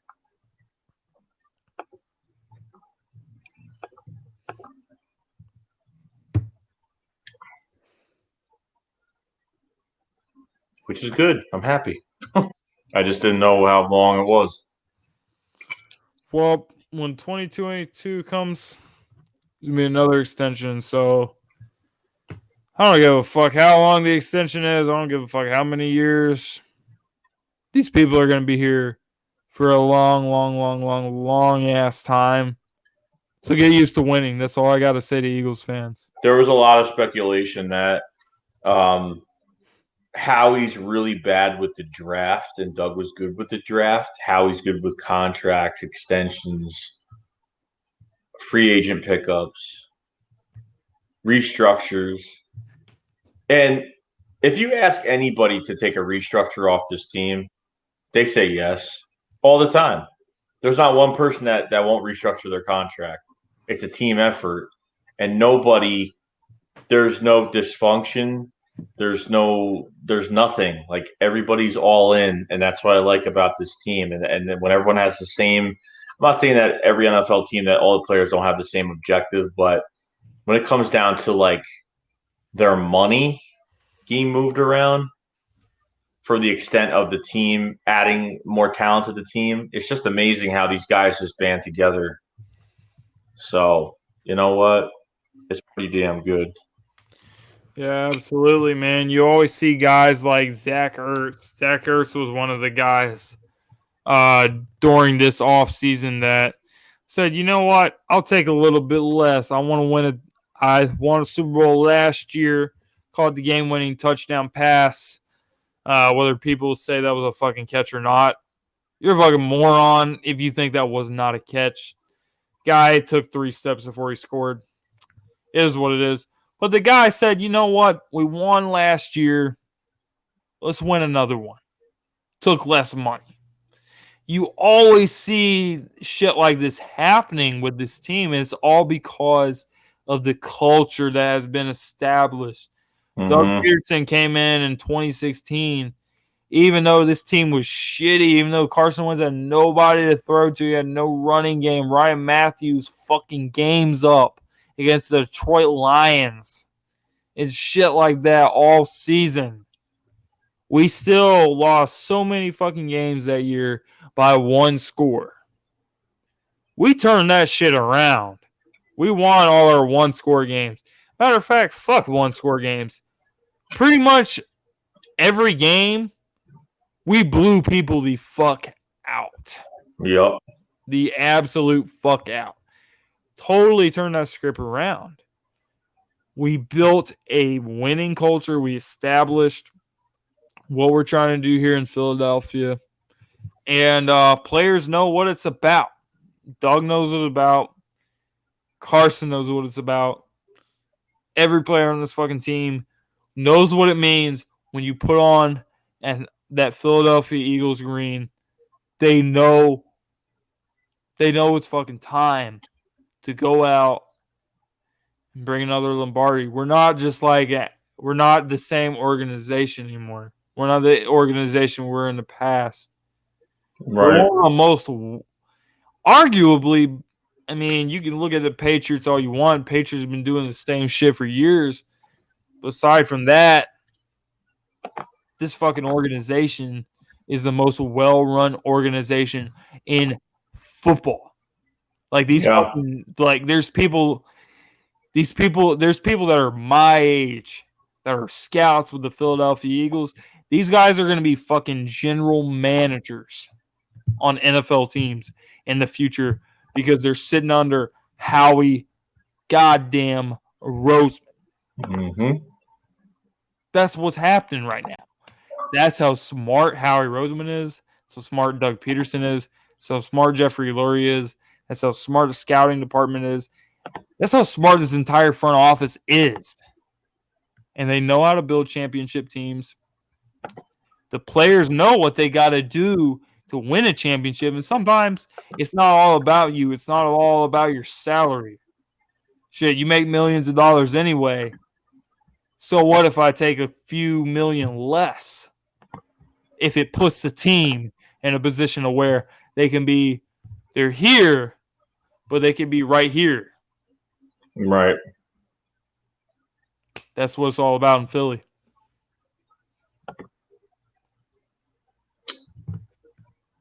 Yeah, this is going to be really very exciting. It's hard to look at this roster and just think to yourself like I can't like look at this roster and say I don't know about a Super Bowl. I don't know. Like I have very high hopes this team could really make it all the way. And you know what? If I wasn't, like when I like this is how I am. Like if I know something's wrong, I say it. I don't sugarcoat anything.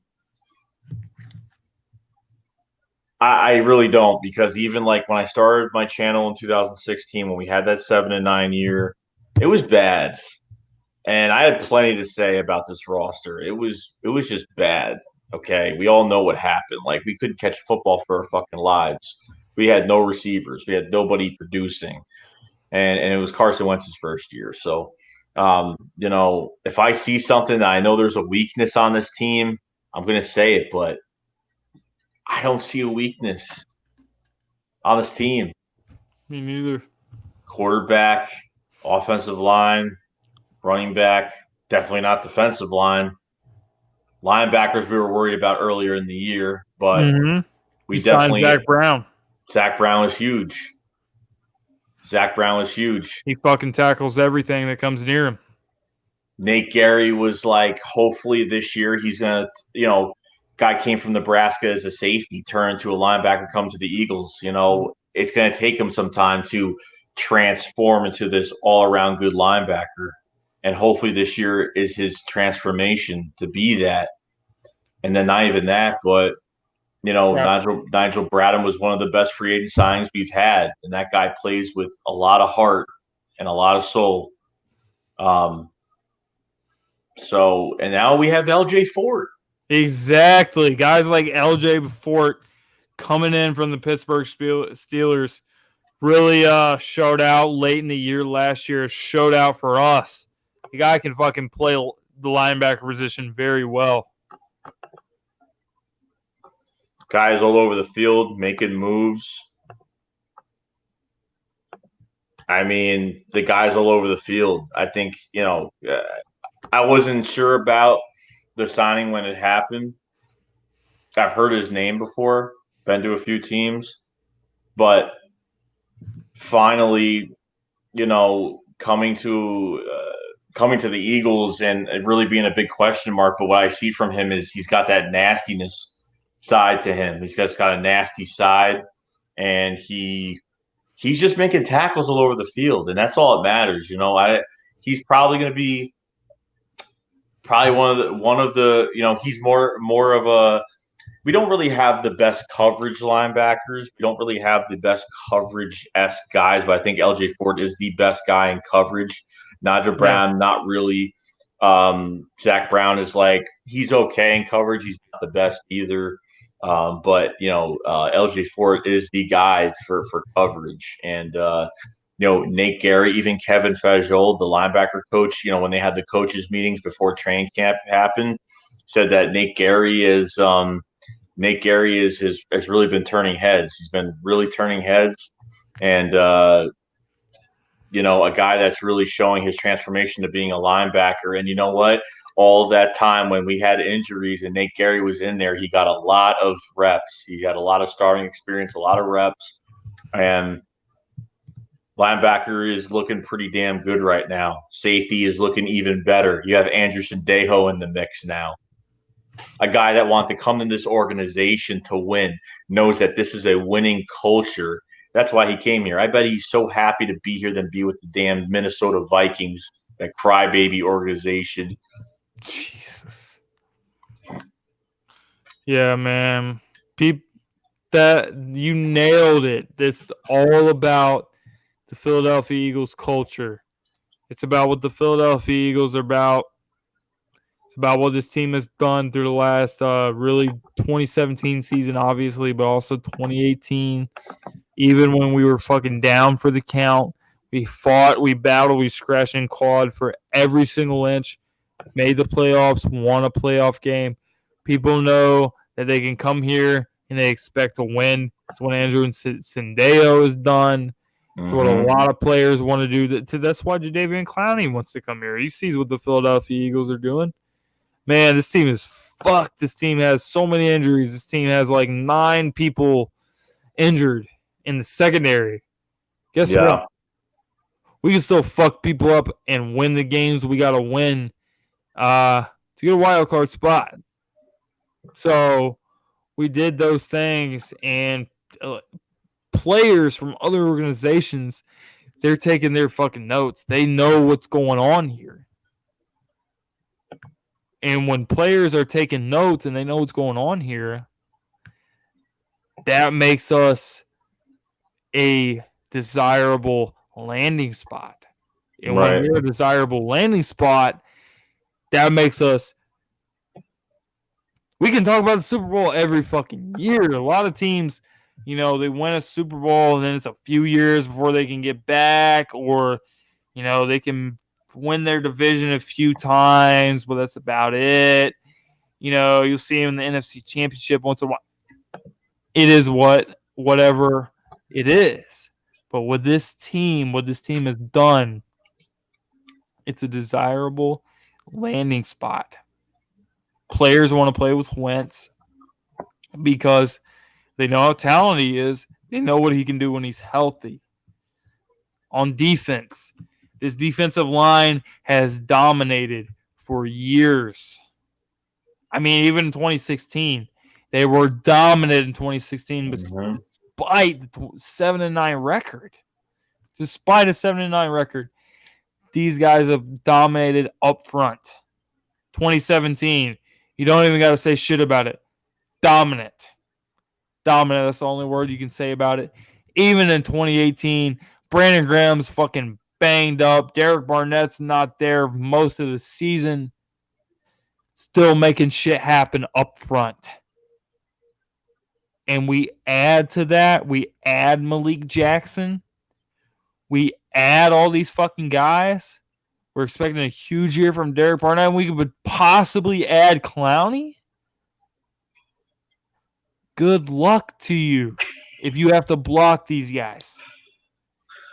Philadelphia, Pennsylvania has become a desirable landing spot for the top players in the NFL. They want to come here. Doug Peterson is a player's coach. Carson Wentz is a great quarterback. They want to be a part of this organization, and only us benefit from that. Yeah, it's becoming a desired place to play, and that's a lot. We have a lot of players that came here. A lot of players came here because of Wentz. A lot of players are coming here because of this defense that's just on an uprise right now.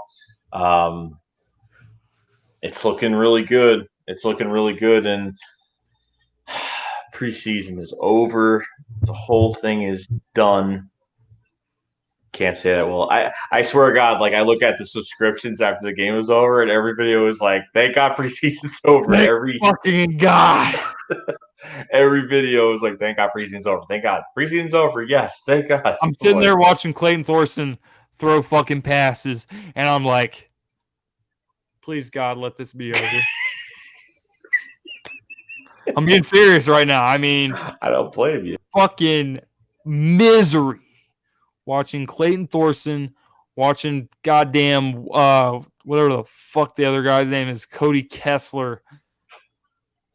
It just made me want to throw the fuck up, to be totally honest with you. I was at the game, and like these Jet fans were like hoorahing over this damn game like it was something special. I'm like, all right, you guys wait till week 5. Guys, Bro, we talked about Dallas not winning a Super Bowl. Fucking Jets haven't won a Super Bowl since literally the second Super Bowl. So they beat us in a preseason game. They're like, fuck yeah, let's get it. It's time for the Jets, but nah. See, with the Jets, it's like all they did was bring up their market. That's all they did with that. With what they did this year, it's easy to take a team that hasn't done shit, free up $100 million, and go spend whatever you want. It's easy to do that, but that's not how you build a football team. You don't build a football team that way. Not only does Maccagnan, the GM that was there, did the draft, did free agency, then left, then got fired, and then have all these expensive contracts. Like they're going to be in cap hell in a couple of years. Like they're going to be in cap hell. It for what they did It drove up their ticket sales. It drove up everything because now there's like a big hype. Dude, Big I live in name in the I'm building. in New York. I'm in Jets town right now. So I see so many Jet fans now. I've never seen them before. I've always seen Eagle fans. Don't matter if it's it doesn't matter if it doesn't matter. It doesn't matter around. I went to, it was, I think it was a game. I think it was before a game, and I went to Walmart in Philly for something. I went to go get a few things, and like all the cashiers wearing fucking Eagles jerseys. I mean, it's just crazy. How it is here. I don't, that was like the first time. That was like in 2016. I noticed that, and I was like, "Holy shit!" Like I never knew because I never been to 2016 is the first year I went to Philly. It's the first time I went to Philly, Jesus. and I was like, I didn't expect it to be like this. Like Yeah. passionate, regardless of what the season looks like. Never fucking give up. That's the motto. Just never fucking Exactly. give up. I mean, the city goes so fucking hard for the teams. Whatever season is, the fucking baseball season. It's fucking time to watch the Sixers. More so the Eagles. This city is an Eagle city. You can't fucking go somewhere. I don't care what side you're on Philly. You can be in West Philly. You can be in fucking Lehigh Valley. You can be anywhere the fuck you want to be. You can be in South Philly. All the sport complexes are. This team is going to be repping the fucking birds. And if we suck, if we're Super Bowl contenders, if we just won the Super Bowl, if we win back-to-back titles, it's the same shit. Mm-hmm. Because this city loves football. This city waited a long time for a championship. They're ready for another one. So it's fun to be a part of it. And you don't have to be in Philly to be a diehard Eagles fan. There's fucking diehard Eagles fans in California, Oh in yeah. fucking New York, and it doesn't matter. You can be in, I wouldn't be surprised if there's like a shitload of Eagles bars in Alaska, for crying the fuck out loud. That's Yeah. how much people love this goddamn organization, how much pride they have for this team, the team's history, even way before they ever won a championship. That's how much people love this fucking team. It doesn't matter where you are. You rep this organization. You love watching this team play ball, and that's what it's all about. Yeah, it's crazy. Yeah, like I said, I didn't realize how much, like, because until you like come to the actual city, like I didn't like realize how crazy it was. Like after I think I came here, it was right it was right after, yeah, it was right after the first game of Carson Wentz against the Browns, and it was like I was walking the streets of Philly, and everyone's like, "Oh, Carson Wentz looking like Tom." Like people are yelling across the street. I mean, it's crazy. It's just that's the buzz of the town, and it's great to bring one home. It's great to bring one home, and bring a Super Bowl home, and you know what? It's something to really cherish. And we were alive. We were here. We were alive. We'll be talking about this till we're in the ground, 6 feet under. So it's really nice to be alive and be that generation to where we've seen our team win a championship and to never forget it. So like later in the years, like we remember the first one. We were there for the first fucking one, the first one, and I love it. I love it. It's gonna be great to talk about it for a long time. So Absolutely. other than that, I think that's all we got. We went over the roster cuts. We went over Jadeveon Clowney. We went over this offensive defense going to 2019, specific players. We took a little took a little trip down memory lane for a little while. So I was supposed to run this stream for an hour. It's been 3.5 goddamn hours since it was supposed to be an hour. I shouldn't even say, "Hey, you want to stream for an hour?" Because really, It doesn't go anywhere. We can fucking talk about the birds for hours. That's the way it is, bro. Dude, like wait, that what was it? Free agency? What was that stream I did that was 8.5 hours long? Jesus, I'm not gonna fucking say anything about that. That stream, was but you loved it. it was You a loved that long ass stream. time, and we'll leave it at that. And a fucking headache. Jesus, And a headache at the same time. it's like 9,000 fucking voices. You sound like a fuck. I mean, you feel like you're clinically insane because there's just that many fucking voices going on at the same time. Oh yeah, like I'm like I've fixed that whole thing now. Everything's fixed with that now. So I'm not putting my not putting the stream link in the damn chat anymore. Jesus.